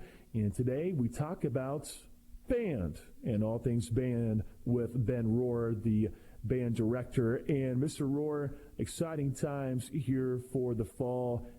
Every time I look at the football team, I'm thinking, this is great. I'm excited that football's here, but I'm also just pumped because at halftime, I'm hearing some great music and some great performances. I'm seeing it take place on the football field. I'm hearing the band leading into the national anthem and leading into the game itself. Just exciting times here for football and for so many athletic events. How has the year gone so far with Salina Central Band? We've done really well. We've had, our big emphasis is supporting the team in the fall, but we also do some individual things on our own, like we went to the state fair and received a superior rating there. We went to our first ranked festival back in early October 2nd, and we got to see some big boys from Missouri and Kansas City area and competed with them as strongly as we could and came out of there really, I think, a better band. And we're going to do the Fort Hays Festival like we always do on October 21st, so we're looking forward to that too. But we're also looking forward to continuing to support our team. That's probably our major major function that we consider the most important thing that we do in the fall as a marching band. And of course, we have at least the game tomorrow night that we're going to do, and then we are really kind of looking at October 25th as being a postseason performance for our football team, but also for us, pregame and halftime. No doubt. Now, Mr. Rohr, when you take a look at this group, how much of a pleasure has it been leading this group and teaching this group? How receptive have they been in terms of trying to get better? This has been one of our most favorite groups, I think, that we've had. My colleague, Jake Montoya, has been here for 7 years. So he had an awful lot of these kids in 6th grade, and then has of course moved on up with them. He teaches at the high school too, along with me. And boy, these are great kids, and they're all very well trained from an early age by him. And then he and I work together when they get to the high school, and we really work well together. And we've had a whole lot of great senior, junior leadership that's worked out really, really well, especially this year. This has been a good year. Talking with Salina Central Band Director Ben Rohr here on the Salina Regional Orthopedic and Sports Medicine Clinic halftime show. Now, Mr. Rohr, you brought up how you were able to go to a ranked event for the first time, maybe ever, in Salina Central High School history. I know you did quite well, finishing 12th out of 23 some schools. But you and I were talking about this off the air, and that is your kids looking at some of the top bands, including you saw the very top band that won the entire thing. How beneficial was that for the group?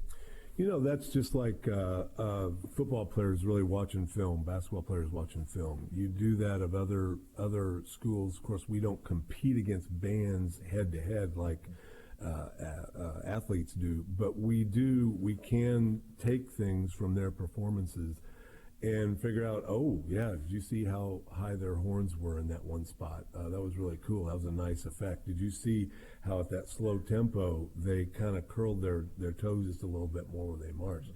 All that stuff is things that our kids now are more trained to notice because they've seen a good group. And now we try and emulate that. I mean, that can only make us better. Number-wise, have you seen a little bit of an uptick at Salina Central High School over the years in terms of people wanting to come out and learn how to play instruments and be a part of the band a little bit more? Very much so.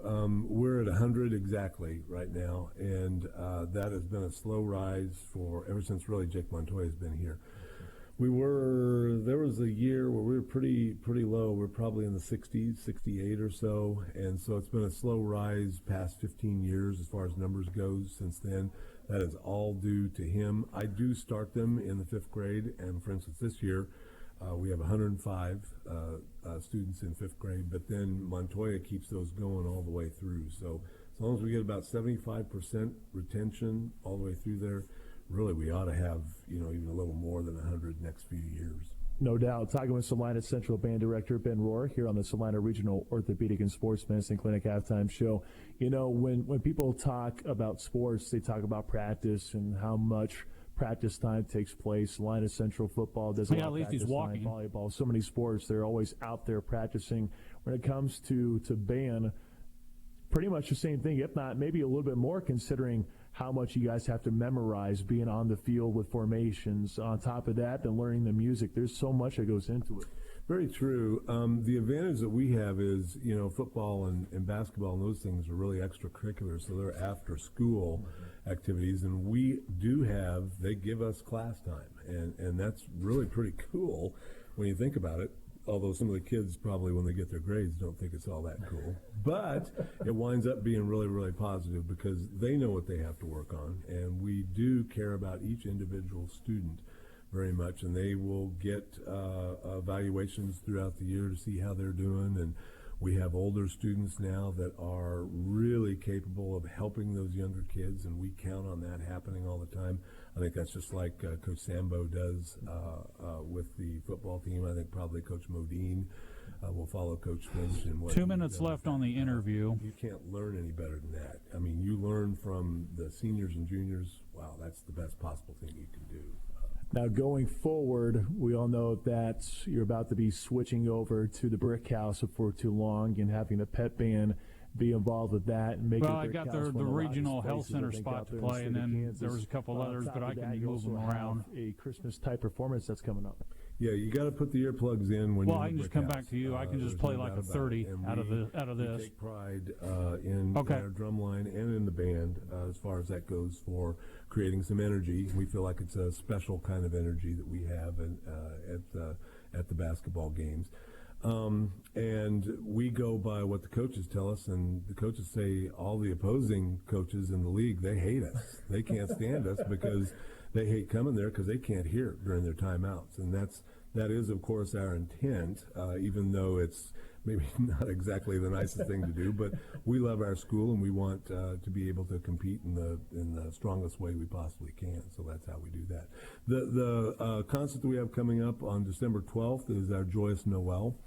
Yes, that is concert band. We don't concentrate on loud sounds for that. That's really more of a community event than it is, and it's turned out that way, than it is a school event, just simply because we have so many alums coming back. We have so many families that circle that date.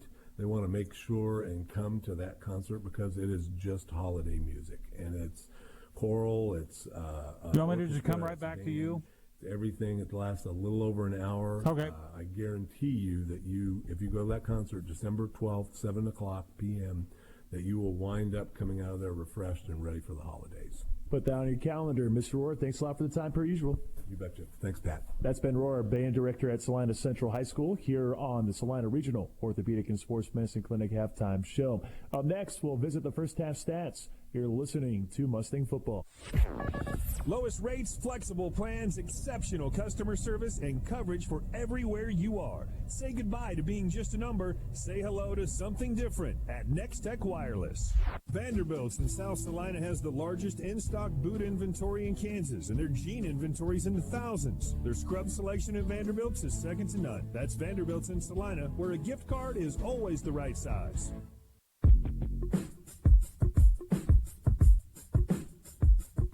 Central down by 3 to the Maize Eagles, 3-0. Alongside color analyst Darren Newshafer, I'm Pat Strothman. Time for a quick Salina Surgical scoreboard update.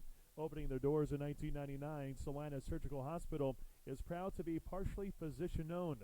From outpatient procedures to inpatient stays, talk to your doctor about having your next procedure at Salina Surgical Hospital, serving Salina and our surrounding communities. Salina Surgical is 20 years strong. Only one score to report on. And the Kansas City Chiefs, if my phone chooses to load, they were up 10-6. My question is, did they miss a field goal? No, they're up 19-6. How'd that happen? Went from 10-6 to Fumble recovery for a touchdown. Fumble recovery for a touchdown. Thank you, Michael St. John. All right, so no Patrick Mahomes, no big deal for Kansas City. Ragland. Reggie Ragland. Congratulations there, young sir. Okay, well, we have a defensive game here as Previn Kristen touches a low kick at the 5, picks it up, now going to the far side, gets the seam to the 10, goes up to the 15, and he's yanked down right there by Gage Prester. Had to hold my breath because Previn Kristen found some space, and I'm thinking that's not a good thing for Salina Central, but the Mustangs get the pull down at the 16-yard line. So the Maize Eagles held to just 83 yards of total offense in that first half. Can the Maize Eagles crack the code to the Salina Central defense? You know, this Maize Eagle team coming into the game with 43 plays, so 20 yards or more this season. They've had 1 in that first half. 3 receivers right, 1 left for Camden Jurgensen. Keeps, goes to the right side. 2 Mustangs surround him, make it 3 as Craig True comes up and gets the pull down at the 15-yard line. -1 on the play. And Darren, once again, we see Cam Jurgensen trying to run.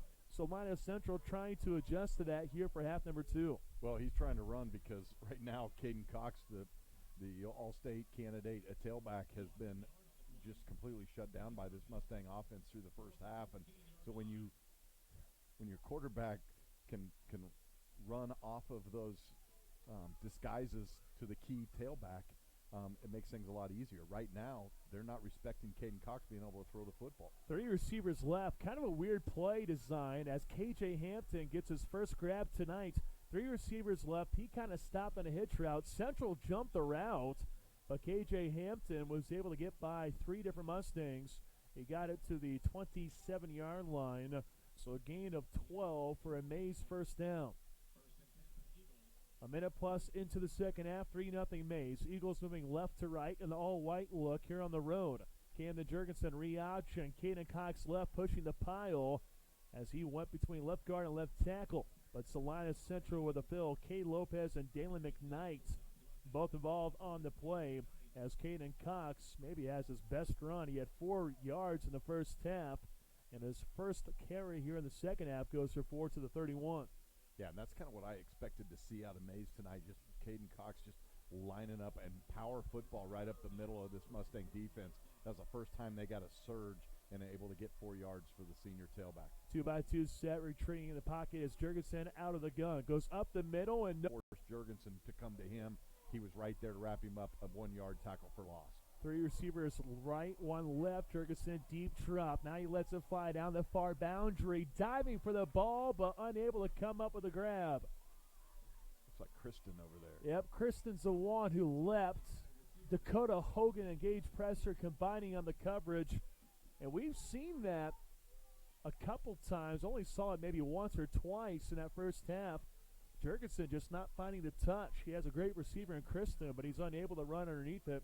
Give credit to the coverage of Salina Central. Jurgensen out there for the punt.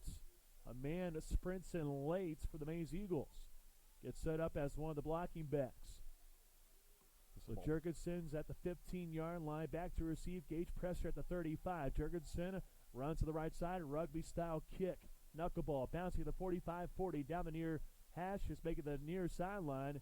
And it does go out of play at about the 35, and that's where the referee marks him out at. So a punt of 35 yards. That's Salina Central's first drive starts there here in the second half. Mustangs down 3-0 with 9:17 to go in the third quarter. Mustangs, their second offensive drive, maybe was their best one, but they had a really good one that should have been a touchdown. Instead, Logan Losey was just outside in the back of the end zone. And the defense did what they needed to. We talked about Maize basically getting back-to-back possessions to end the first, bookending the first half and the second half. They get the turnover to end the first half drive, and then they give up 1 first down, but then get the stop defensively to start this second half. Cooper Chard going off the right guard. Little power play. He got clipped at the last seconds by Jackson Gilleroy. The 6'1 junior defensive end gets the hip, and after a gain of 4 to the 39. 2-by-2 set for Kavanaugh in the gun. Chard up the middle, and it's plugged up. 2 guys converge on him. Keaton Robinson's the one that got his big arms around him, but still effective running as the pile was pushed to the 42 for a gain of 3. Yeah, and after Cooper Chard only carrying the ball twice in that first half, here on the initial possession, he gets the first 2 carries. So again, maybe a look that Salina Central didn't want to give the Maize Eagle defense in the first half. And now a false start. No flag comes in. Kavanaugh was waiting for a second. And now Kavanaugh finally sees that flag as the officials stop play. And that's a costly one because Central was looking at a 3rd and 3, and now you bring it out to a 3rd and 8. So what does Coach Mark Sambo draw up? He was scheduling a run on that play. Clock rolls, 8:20 left in the third. Maize 3, Salina Central nothing. 3rd and 8. Back at the 37-yard line. 3 receivers right for Kavanaugh in the gun. Hard count. 1 guy jumped, but he didn't fully come across.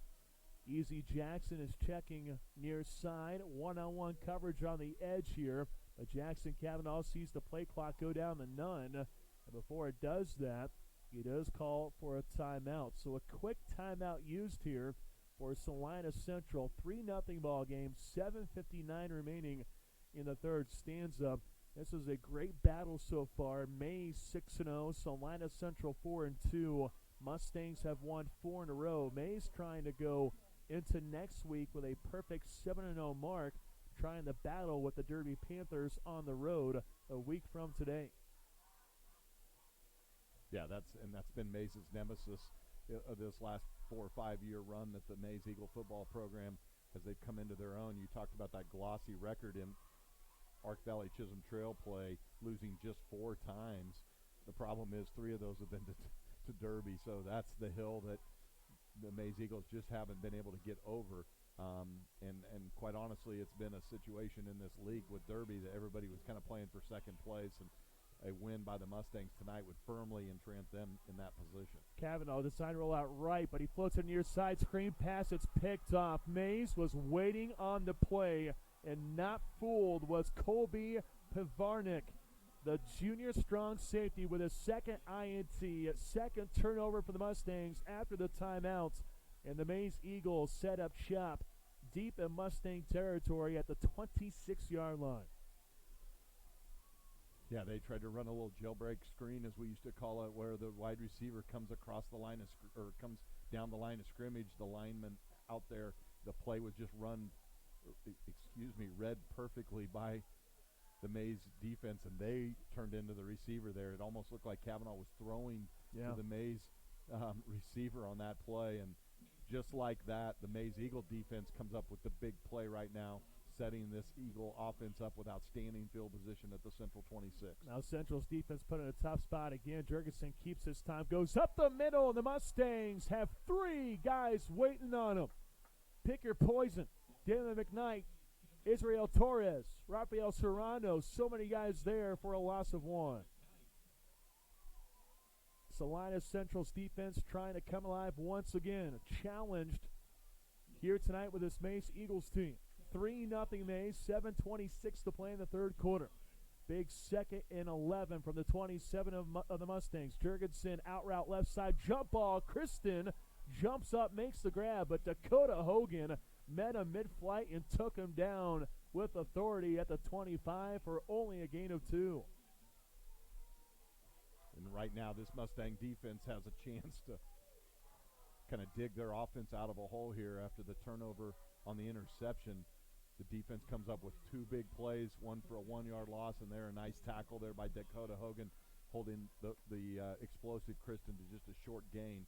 3rd and long for this Maize Eagle offense. 3rd and 8 from the 24. Pistol look. Jurgensen, a play fake, rolled out right side, looking down the field. He goes underneath KJ Hampton with a grab, and he's at the 15 and pulled down at the 14-yard line. He just went right at the first down marker, planted, and Jurgensen deals it to him for a first down. Yeah, and a nice job of Jurgensen keeping the play alive, just staying patient, rolling. Waited for the Mustang defense to overcommit, as you called it. Crockett just sat in coverage, waited for his quarterback to find him. Once he got it, he turned the big body and got first down yardage. 3 receivers left, speed option right. Jurgensen runs into a Mustang. Ball comes out late. Mustang celebrating, but the official got a good look. He said that the player is on the ground, so Jurgensen gets a lucky stop there, because that would have been a huge turn of events and a big boy turnover for Salina Central. It stands as a gain of 3 as we roll under 6 minutes. Maize 3, Salina Central nothing. Maize inside the next tick wireless red zone following the turnover by the Mustangs.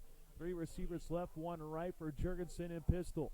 Cox behind him, been ineffective today. Quick throw left side, hitch route. It's pulled in by Josh McLaughlin. 6-foot senior making his 8th grab here for the season. And Salina Central swarmed to the football really quick. Dalen McKnight with a stop at the 8-yard line, only a gain of 3, but it sets up a 3rd and 4. Big play here for both teams. And a 3-0 game. This play is crucial. And then who knows what the Maize Eagles decide if they choose to go with another field goal. 3 receivers right, 1 left. Kristen all alone out wide left. Jurgensen might looking that way. He is looking that way. Kristen stops, catches at the 5, breaking for the goal line as he stayed in bounds on the far sideline, and he's in for the touchdown. An 8-yard TD as Previn Kristen gets his 9th receiving touchdown on the season, as the Mustangs now are up 9-0, just under 5 to play in the first, make it the third quarter. And what a nice read there. Just getting Preston out. Again, what a great athlete he is. Kristen out there. He runs down about 3 yards and stops, and they just deliver the ball to him. It's almost like an extended run play.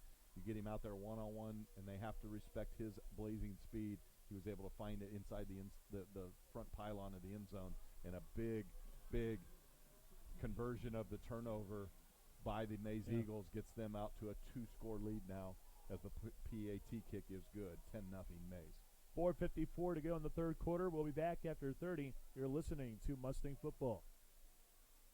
At Mocha's, they get it. They understand your morning cup of coffee is more than just coffee. Mocha's knows that your favorite coffee drink is the only way to make your day flow. Fresh coffee, lattes, sandwiches, and more. Mocha's with 2 Salina locations, 916 East Crawford and 2424 South 9th, next to Freddy's. Your dream is out there. Protect it with American Family Insurance. Chiefs have Contact 6 New Schaefer sacks. and Associates Incorporated today and dream fearlessly because Darren New Schaefer and American Family Insurance have you protected. The New Schaefer and Associates Incorporated agency is located at 1528 East Iron Avenue in Salina. American Family Insurance.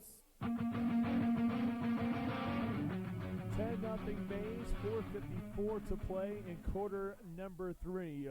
The Maize Eagles cash in on the INT deep in Mustang territory.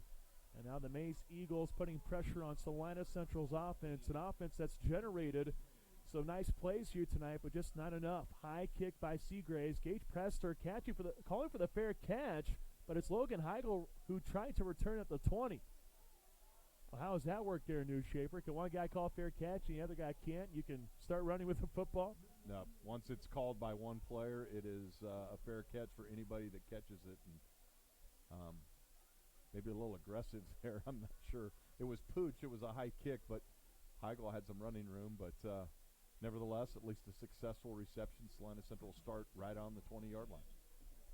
1st and 10 from the 20. Now the Mustang offense needs to have a big answer here. It's been the defense that's been in the game so far. Kavanaugh, here comes pressure as he sends the ball flying to the right side to the 20. It's well short of Logan Losey for an incompletion.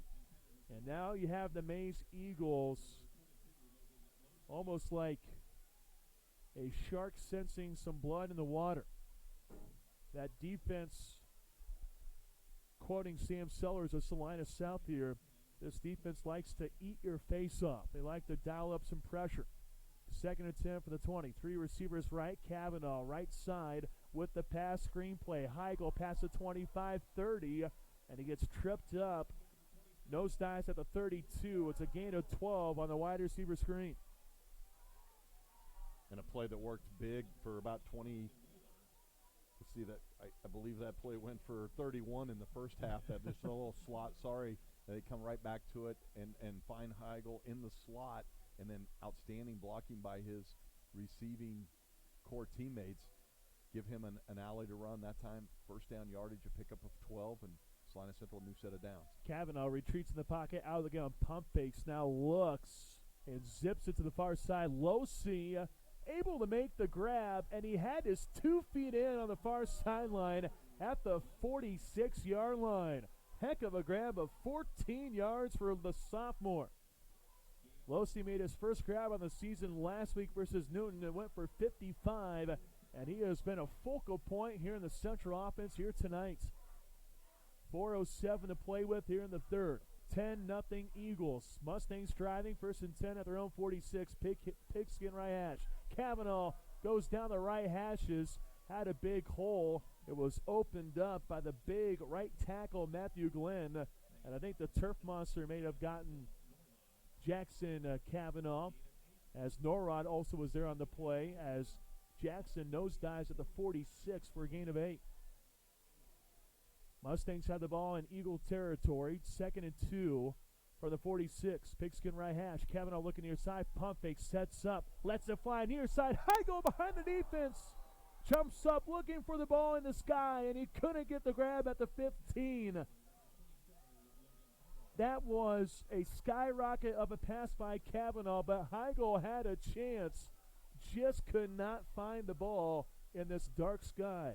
Yeah, that's what it looked like. It looked like he could never see it because he was definitely had separation on the double move. They had a little pump fake, got the cornerback to bite, and Heigl was behind the secondary. The ball was thrown right where it needs to be down the sideline, but Heigl kind of slowed up and ends up not getting to the football and would have kept his normal pace, I think that would have been an easy reception for the senior wide receiver. Twins left, receiver out wide right. Quentin Stewart in as a blocking back. Snap is taken, and Kavanaugh and the offense wasn't ready.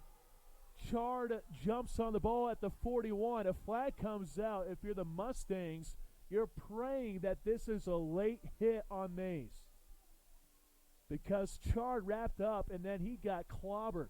No, they're saying it's on Salina Central. Illegal shift on Salina Central. Well, that was a really late time to pull out the flag. I mean, that was well over. The flag didn't get yanked until right when the fumble recovery took place. I think they had to throw the flag because both Chard and Kavanaugh were in, if you will, in motion as they were both walking towards this sideline when the ball was snapped. So you had two men in motion at the same time. Neither of them come set. So that's going to be a play that I think the white hat, after it happened, he's like, oh, my gosh, there has to be a penalty there because the quarterback and the running back were both standing up, walking towards the central sideline when the ball was snapped behind them. Craig True hustling here, end over end kick. Play clock didn't get reset. Bounces far side. Now returned by Previn Kristen. Runs it to a Mustang just past the 45 and nosedives at the 48-yard line. The ball bouncing toward the Maize Eagles here in the third quarter. It's 10-0 Maize, 2:55 left in the third quarter. Oh boy, Salina Central has come so close so many times here in the contest.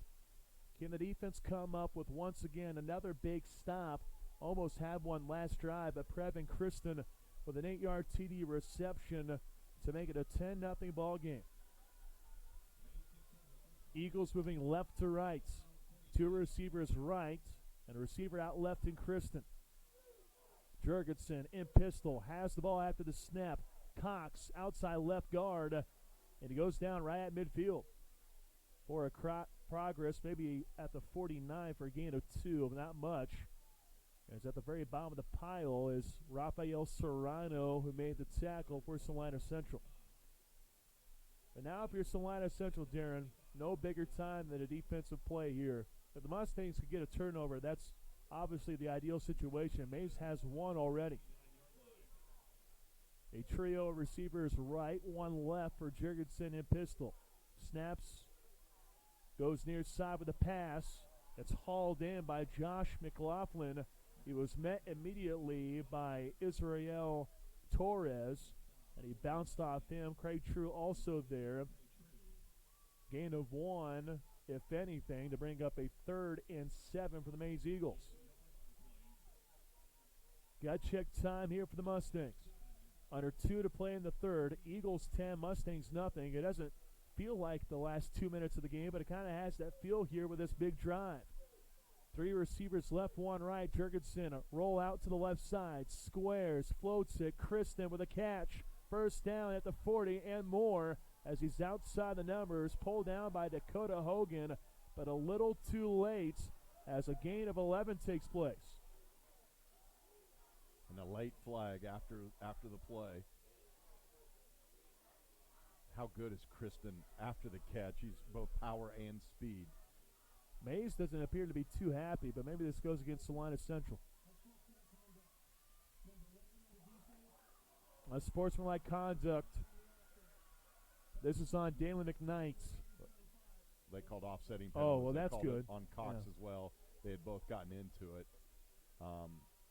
Behind the play, once again, Cox blocking McKnight and a little extra blocking after the whistle. And the umpire saw that through the flag and kind of Well, the play bailout almost. Yeah, play stands. If you're going to make one call, might as well just stick with one, right? Caden Cox trying to bounce out left with the jump cut, but Salina Central swarms him once again. Cox has had no luck. Kane Lopez has had a stellar of a ball game coming up with another stop. If anything, a gain of 1, but not much. The Mustangs need to come alive, though, here defensively as we go under a minute left in the third. Eagles 10, Mustangs nothing. This would be a big, big stop for the Mustangs if they can get it here. And now we have an injury timeout here. Talus Price is sprinting off the field. Devin Grossart, the senior nose guard, comes in to replace him. Hope Talus is okay. Don't want to see an injury here. Central has really been fairly healthy all throughout the season outside of Jackson Colzo missing the last couple of games. Trips right. Receiver out far left. Private Kristen is, well, I don't see him on the football field. His Jurgensen speed option left makes a cut up the middle to the 30-yard line to the right, trying to shake off a tackler, but Andon Price able to hang on. The sophomore free safety hasn't made too many tackles tonight or even throughout the season, but he gets a stop at the 31-yard line. It's a gain of 5 to set up 3rd and 5. And that might be the final play of the third stanza here for the Maize Eagles. Down to 10. Eagles boasting a 10-0 advantage over Salina Central, cashing in on the INT, and that is the case. Through 3 quarters, it's 10-0 Maize, the number 3 team in Class 5A. We'll be back for the final period after a minute. You're listening to Mustang Football. Gibson's Ace Hardware Home Center in Salina and Clay Center is owned and operated by the Jones family.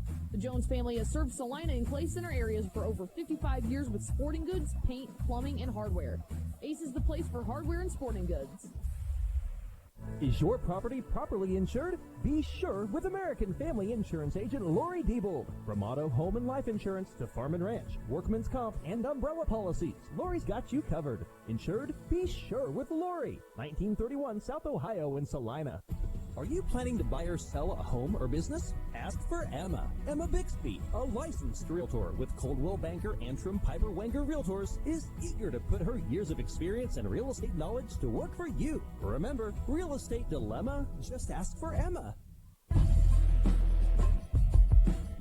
10-0 Maize after 3 quarters of play over Salina Central. Time now for a quick Salina Surgical Scoreboard update. Opening their doors in 1999, Salina Surgical Hospital is proud to be partially physician-owned. From outpatient procedures to inpatient stays, talk to your doctor about having your next procedure at Salina Surgical Hospital. Serving Salina and their surrounding communities, Salina Surgical is 20 years strong. Chiefs have officially reached the midway point of their ball game in Denver, 20-6 Chiefs over the Broncos. But all eyes trying to figure out what is wrong with Patrick Mahomes. A dislocated kneecap. It could be minor, it could be severe. All depends on an MRI. Maize 3rd and 5 from the 31 of the Central Mustangs. The sign roll out left. A pass near side at the 25. Andon Price was banging with Tanner Carter. And a flag comes out at the 20. And the umpire is the one who pulled out his flag for the first PI here tonight.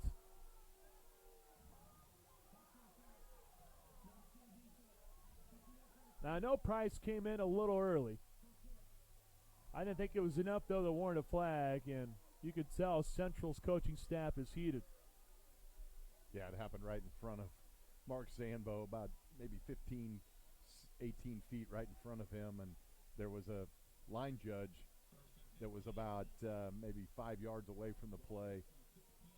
He didn't throw the flag. It was the back judge that came from about 30 yards, 25 yards deep behind the play, throwing the flag. I think that's what frustrated Coach Sambo the most. 1st and 10 for the 16. Jurgensen, a quick toss to the right side to Cox, who lowers the boom on a Mustang, and then Cox runs out of play with another flag. Kay Lopez is the one who pushed him out. Now the question is, what is the flag?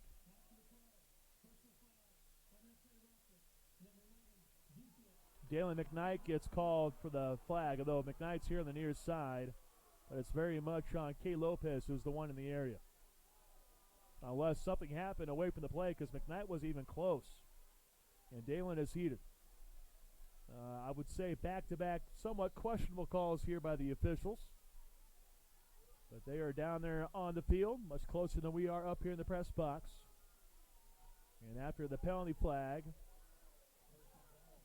they say 2nd down, but it's actually 1st and goal from the 7. Far side receiver went off early, no false start, as Cam Jurgensen is able to go outside the right tackle down to the 2. Simply put, things are getting a little testy here as Salina Central not too happy here on its home field. Yeah, and things gotten chippy. Right now, all the flags going against Salina Central with the chippiness, and that obviously on the far side of the field from where we were at with Dalen McKnight, but looked like the running back was still running hard down the line, the out-of-bounds line. And now Cade Cox just powers his way down the right hash just into the end zone, and I don't want to say that's a backbreaker, but certainly not good. I can tell you the entire Salina Central staff still reacting. 11:17 to go in the fourth quarter, 16-0 Maize. Back-to-back penalty flags. One was a personal foul after the fact on Dalen McKnight, who wasn't even on the far side. Had they said it on Kay Lopez, I might have understood, but and then a pass interference on a 3rd and 5 on a pass that went 5 yards. Aiden Price was a bang-bang play. Now a swing pass to the right side, trying to work up for a 2-point conversion on the far side. That's Scott Adams, linebacker, couldn't get there. And that allows us to take a timeout. We'll talk more about this after a 30. 16-0 Eagles, 11:17 to go in the fourth quarter. You're listening to Mustang Football. Hi, I'm Dr. Robert Murphy from Eye Care Associates of Salina. If you're ready to see what you've been missing, we'd love to welcome you to the Eye Care Associates family. To schedule an appointment, go to eyecaresalina.com, then click Request Appointment. That's eyecaresalina.com. Go Mustangs!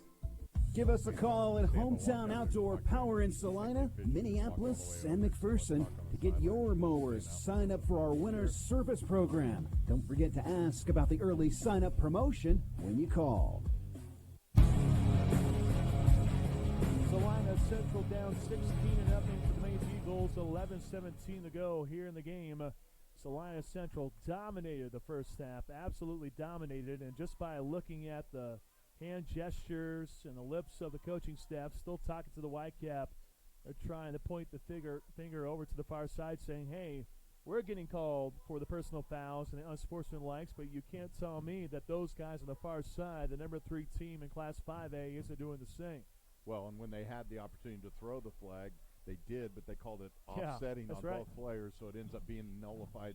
Anything like that happened to be the same player. But I'll go back to the point after.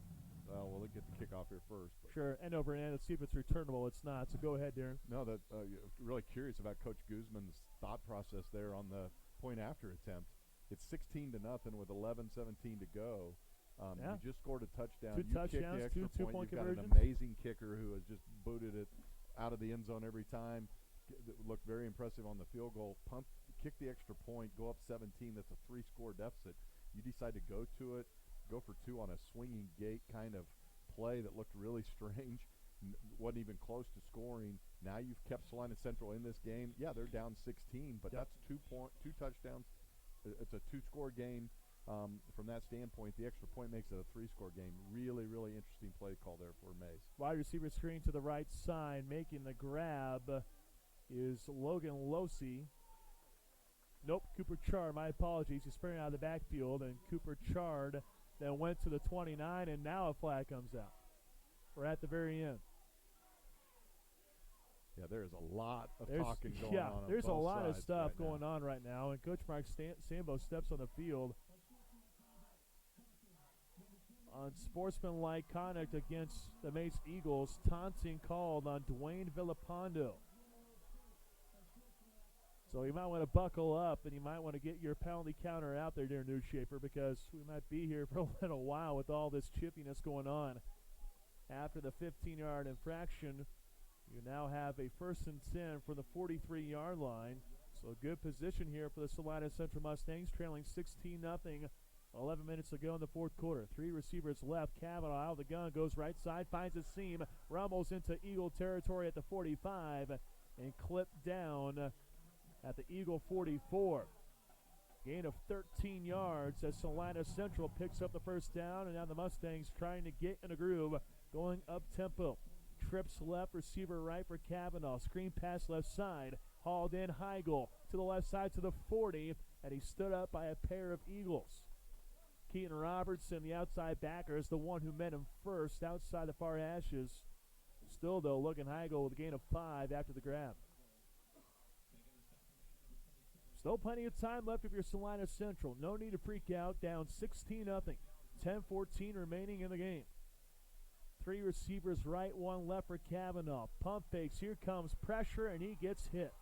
It was a play fake, and Jackson Kavanaugh is begging for a flag as Keaton Robertson gets the sack.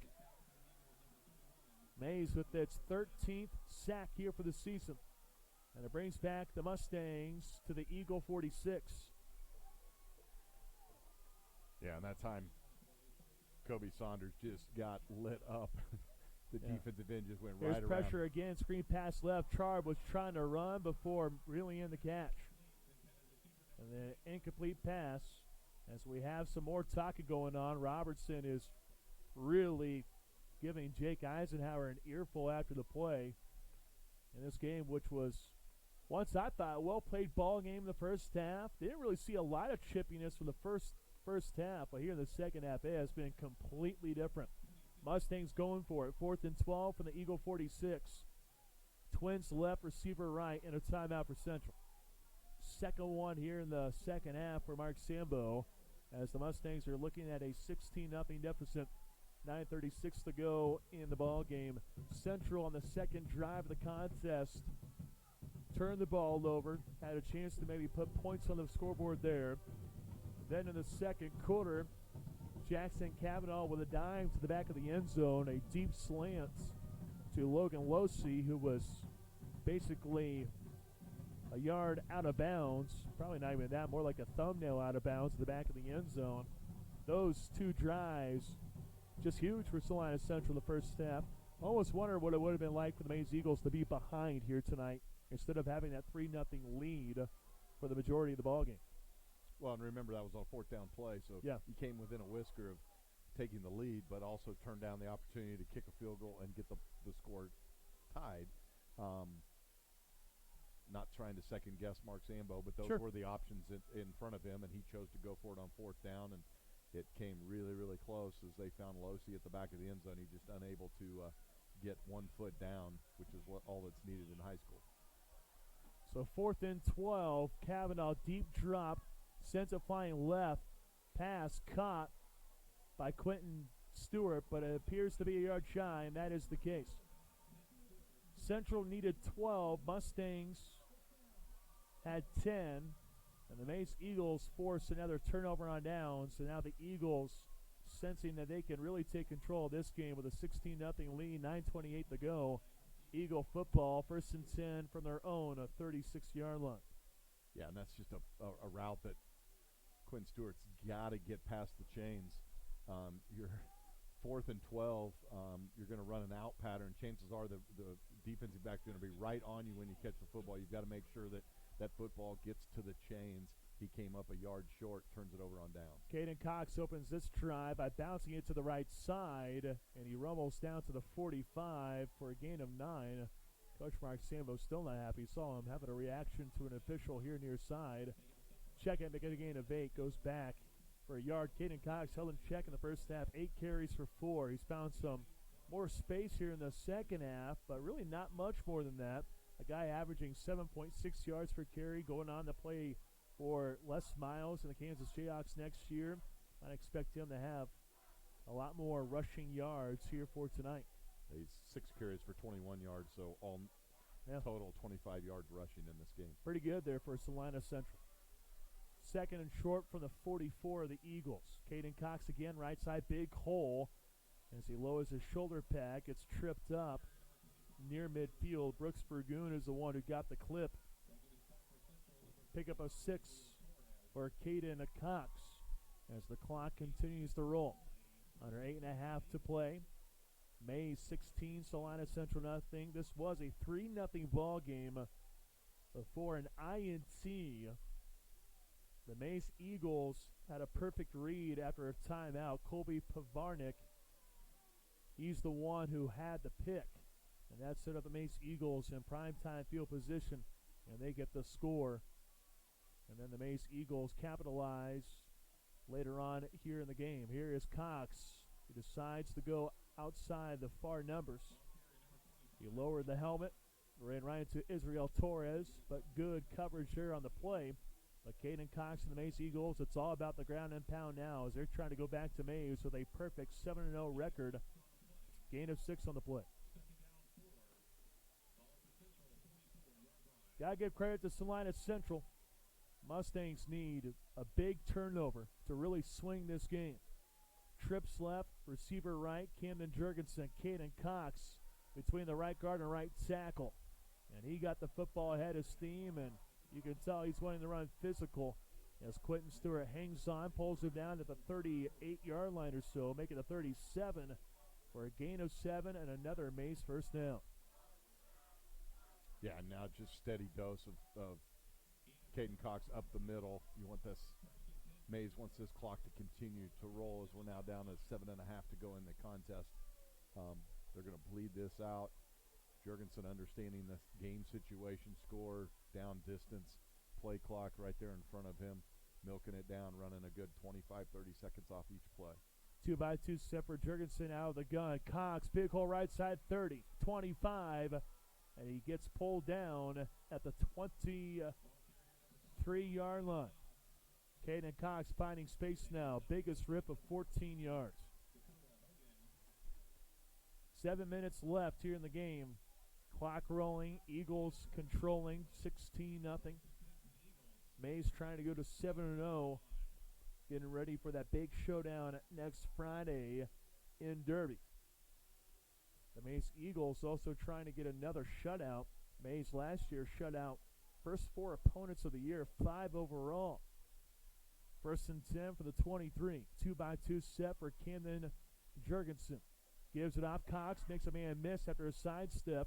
Kay Lopez goes low and tugs him down inside the 20, down to the 13-yard line inside the Next Tech Wireless red zone. Looks like he's just shy of the first down marker, so they give him a gain of 7. Yeah, and Caden Cox really getting a rhythm going. As you kind of tell that the fight or the will got broken of this Mustang defense, or maybe whole unit, after they failed on that 4th down conversion. Don't seem to be flying to the football, stepping up and filling in their gaps quite as much. And right now, number 25 is taking the load and taking the fight to the Mustangs. 2nd and 3 from the 16-yard line of Salina Central. Cox up the middle. 3 Mustangs converge. Going low, Kay Lopez. Also Brooks Burgoon. Well, looks like we have a guy coming up slowly here. That is Brooks. Appears to be okay. Pick up a 2 for Caden Cox inside the Next Tech Wireless red zone. Maize okay, letting the clock roll down to 5.5. Maize 16, Salina Central nothing. It was a 3-0 ball game at the half. Central, I thought, won the first half and wasn't even close. But the Maize Eagles, they have talent. There's no doubt. 3rd and 1 from the 14. Kind of a late snap as Cam Jurgensen plugs, trying to go up the middle, find that hole, but plugging up the middle was Salina Central with Dalen McKnight and Kay Lopez. Depending on the spot, might be shy of a first down as the Whitecap calls for a measurement. I'm not a big fan of this because 5 minutes left, 16-0. Just call the first down or not. Just make a call. And if Maize wants a challenge or Salina Central wants to say, hey, go out there and bring out the chains, you do it. But at this stage in the game, it's, well, why not just call it first or don't call it first? Nonetheless, Maize 16, Salina Central nothing, 4:59 to go. Gives me a chance to tell you about the Week State Scoreboard Show, brought to you locally by RE/MAX Advantage Realtors. That's tomorrow from 10 to 11 on Sports Radio, 1150 KSAL. Get a recap of this game, scores from the area, and other raps from various broadcasters across the Sunflower States. That's the Week State Scoreboard Show, brought to you locally by RE/MAX Advantage Realtors from 10 to 11 on 1150 KSAL. Speaking of that scoreboard show, for Michael St. John's sake, for my sake, severe weather, please be nice to me tomorrow. That's all I got to say. Salina South and Hutch still planning on 7 o'clock here at Salina Stadium, but El Saline and Sacred Heart at the Grace Family Sports Complex bumped up to 6. Please be nice. I'm tired of severe weather. That's all I got to say here for 2019. So after the measurement, first down for Maize. Clock rolling under 4:40 to go. 1st and 10 for the 13. Cox bounces out right side, has the corner. spins and taking him down, Dakota Hogan. Dakota Hogan has had himself a heck of a ball game, his most active one, as Cox pushes to the 7-yard line for a pickup of 6. A lot of heart here, Darren Newshafer, but Salina Central is falling a little bit shy against the number 3 team in Class 5A. Salina Central's 4-game winning streak coming to a close. For the Mustangs, tell you what, I looked at the 5A West standings as Maize lines up for his 2nd and 4 from the 7. Cam Jurgensen in pistol. Receiver right, make it 2, and a pair of receivers left. Chest high snap, and a timeout. Play clock was going down to none, and Coach Gary Guzman calls for his first timeout in the second half. So the clock stops at 3:50 left, 16-0 Maize.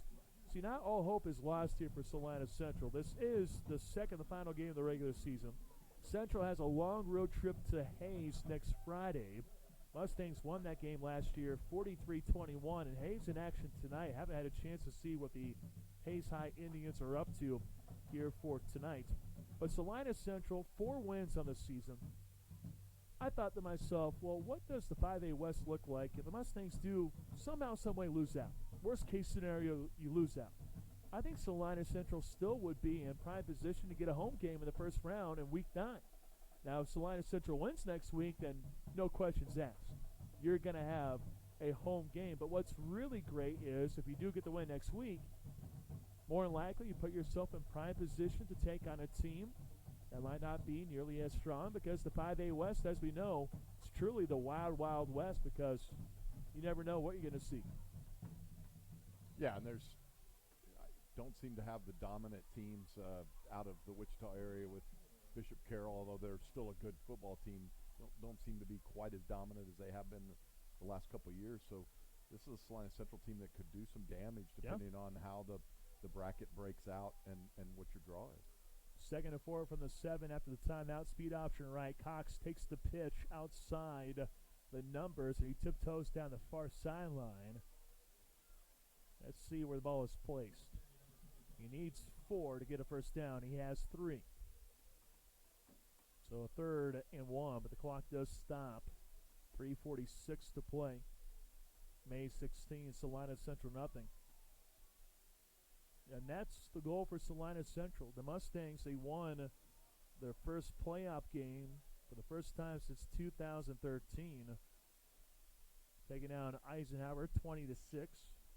First playoff win since the Mustangs beat Andover 48-12.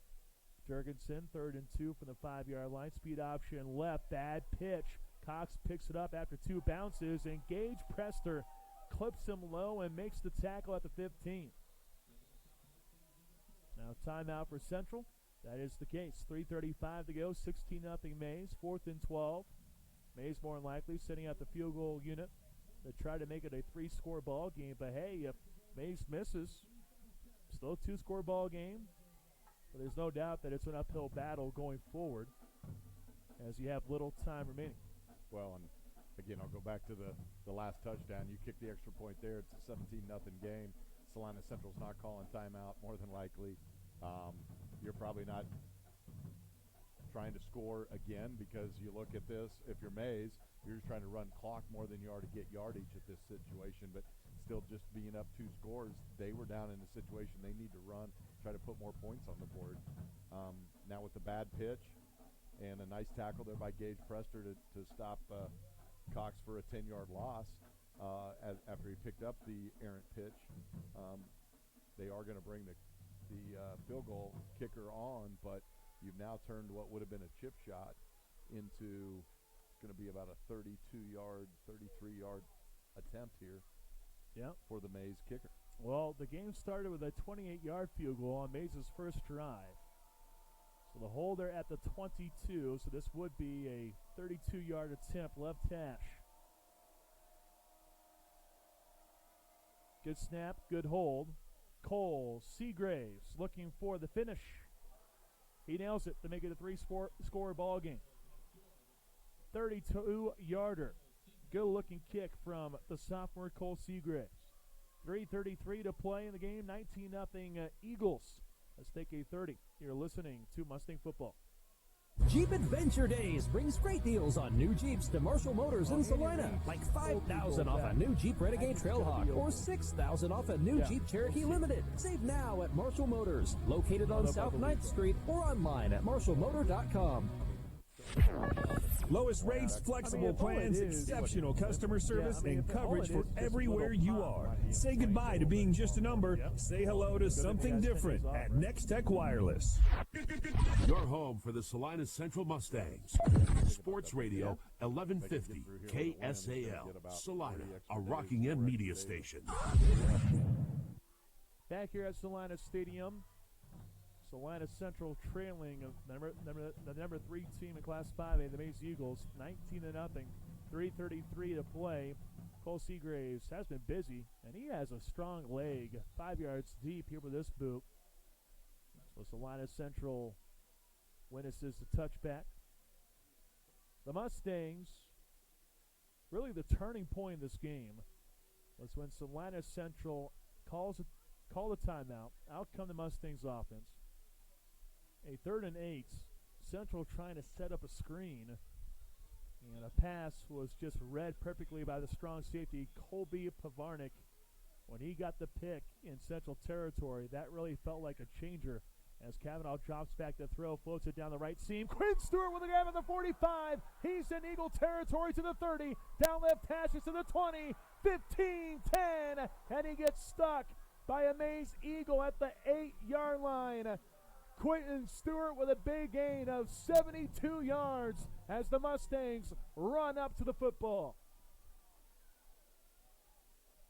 Hold the presses. Not done yet. Nope. Not done yet. First and goal from the 8. Mustangs inside the Next Tech Wireless red zone. 2 receivers left. Quinn Stewart in the slot to the right. Chart in motion, left, right, kind of bouncing back and forth. Kavanaugh up the middle. Runs into a brick wall, but the pile was pushed to the 5, maybe just shy at the 6. It is a pickup of 2. Mustangs do have to move quickly, though.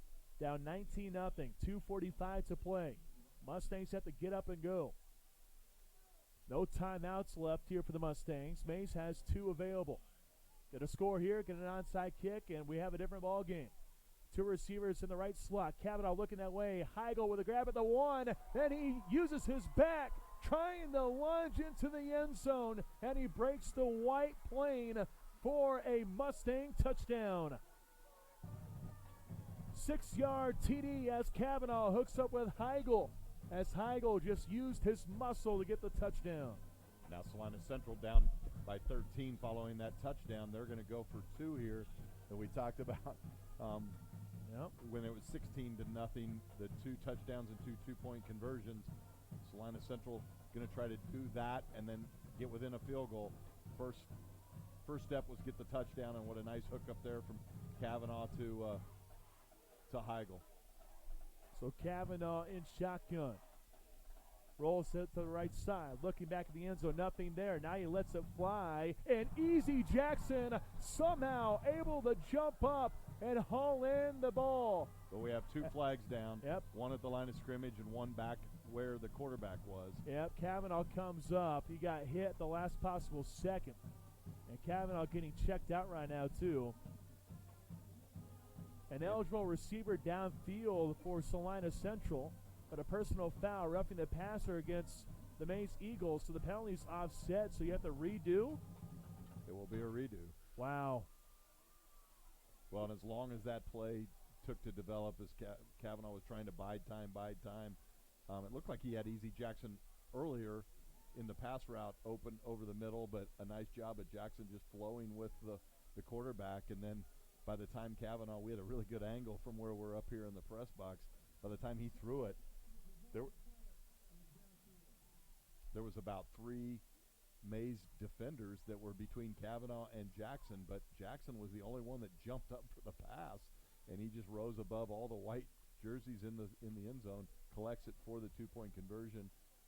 Unfortunately, the offsetting penalties are going to require Salina Central to have to do this play over again. Yeah, man in motion near side, and Heigl gets the little tap ahead, and he has plenty of space for the 2-point conversion. So Salina Central not done. Down 19-8, 2:32 to play in the game. Let's take a 30-second timeout and come back for the onside kick try. You're listening to Mustang Football. Vanderbilt's in South Salina has the largest in-stock boot inventory in Kansas, and their jean inventory's in the thousands. Their scrub selection at Vanderbilt's is second to none. That's Vanderbilt's in Salina, where a gift card is always the right size. You need an investment plan that helps you know exactly where you stand now, tomorrow, and in the years to come. Call or stop by Wells Fargo Advisors to see what process does just that. 118 West Iron, downtown Salina, 825-4636. Wells Fargo Advisors is a trade name used by Wells Fargo Clearing Services, LLC, member of the SIPC. All right. Game not over yet. Salina Central trying to pull off a stunner, down 19-8 to the Maize Eagles. 2:32 to go. Now, the Maize Eagles have 2 timeouts left. Salina Central has none. Mustangs just got their first touchdown. It was set up by a 72-yard reception by Quentin Stewart. Jackson Cavanaugh then hooks up with Logan Heigl on a 6-yard score, 2-point conversion. Perfect. With Logan Heigl getting a little tap ahead of him, counts as a pass for a 2-pointer. Now Craig True, as the Maize Eagles bring up their unit here for the kickoff return. Craig True, wonder how many times he's practiced this onside kick. It must go 10 yards. Going to the far side, and it doesn't even have a chance as it bounces, and the Maize Eagle jumps on the ball. So no successful attempt there as Craig True was trying to kick it, but clearly didn't have enough power. So the kicking team touched it illegally, so the ball is placed right there at the 44-yard line. Now Salina Central has to come up with some sort of a turnover here with no timeouts remaining.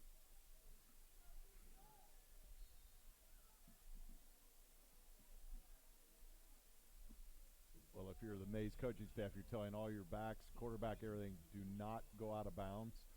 If you're running towards this sideline, you go down. Right now, a running clock is way more important than an extra yard or two. 2-by-2 set for Jurgensen out of the gun. Cox going right side. And he does go out of bounds. I don't get it. Cox outside the numbers, far side. Salina Central, no timeouts. They cannot stop the clock. The only thing that can stop the clock right now is Maize. Why would you want to do that? So the ball moves to the 39 for a pickup of 5. I think that a senior would understand that a little bit better, but Caden Cox is one of those guys that's just trying to, especially for a big guy like him, all you got to do is just cover and kind of be treated like a choo-choo train. You pick up 3-4 yards, go down. Right. Well, here's Jurgensen looking to throw, and he tosses late. It's a backward lateral, so Cox is stuck in the middle. Now he goes back to the right side and has space of 35-30. Goes by a Mustang to the 20, 15, 10, 5, touchdown with a flag that comes out very late. A blown play. Cam Jurgensen hung on to the final. I know, but I want to set the scene, though, Darren. I'm sorry. Come on now, let a play-by-play man do his job. Cam Jurgensen had pressure in his face with Cade Lopez right there. Jurgensen hung on to the last second.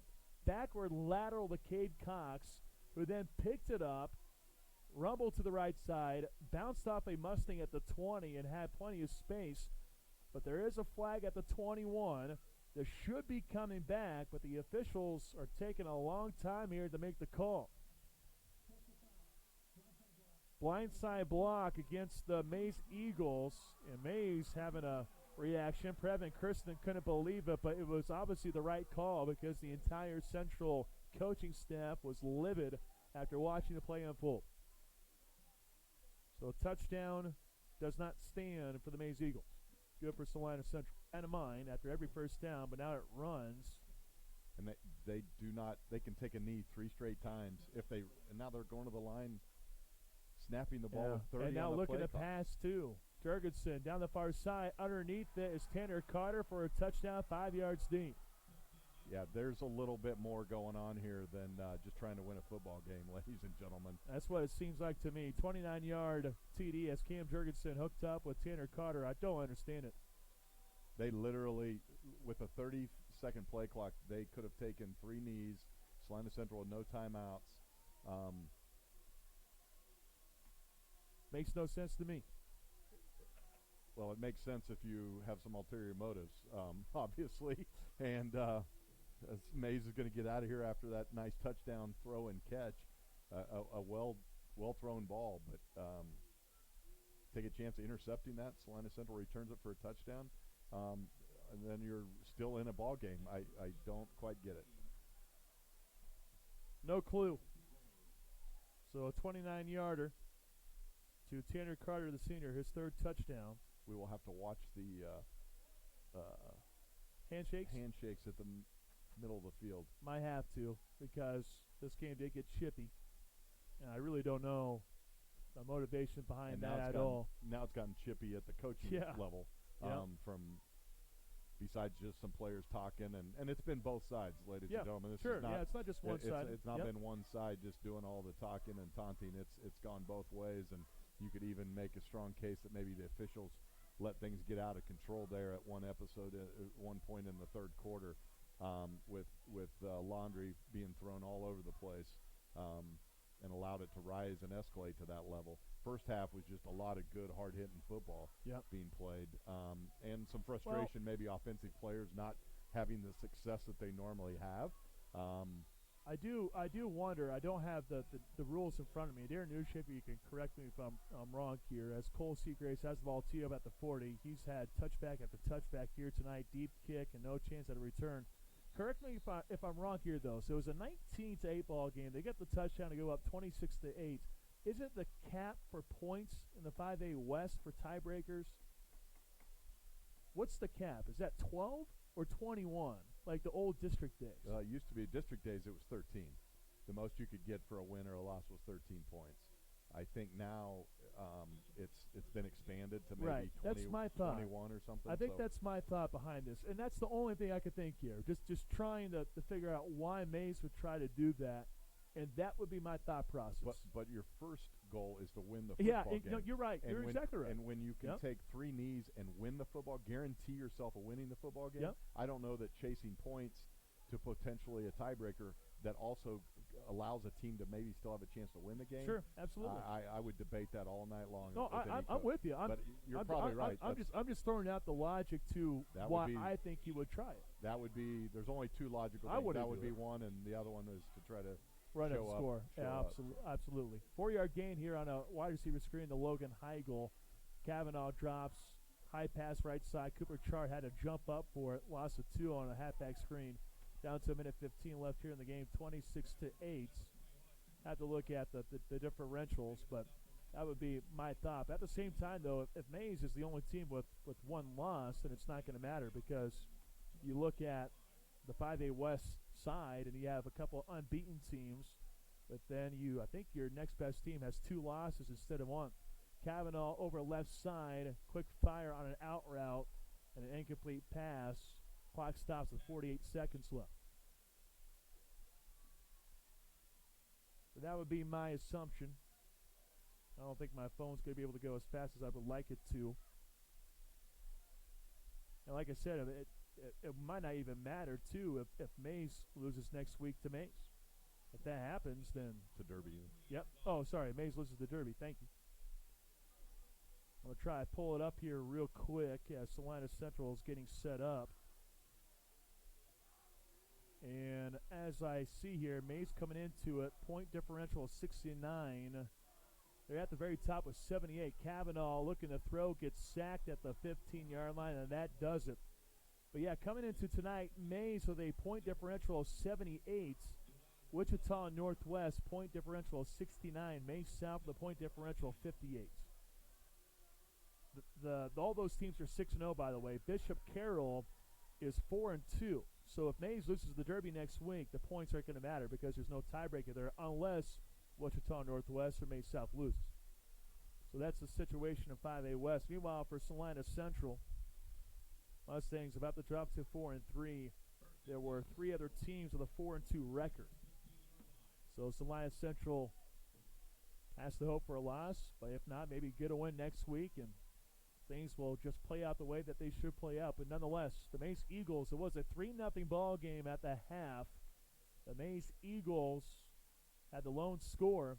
Salina Central, I felt like, dominated the first half. Maize did not look like the better team But in the third quarter, things changed after an INT, and when that happened, the Maize Eagles scored, and the Maize Eagles go on to win to stay perfect on the season, 26-8. Let's take a 2-minute timeout, then come back for the postgame show. You're listening to Mustang Football. Your dream is out there. Protect it with American Family Insurance. Contact New Schaefer & Associates Incorporated today and dream fearlessly because Darren New Schaefer and American Family Insurance have you protected. The New Schaefer & Associates Incorporated agency is located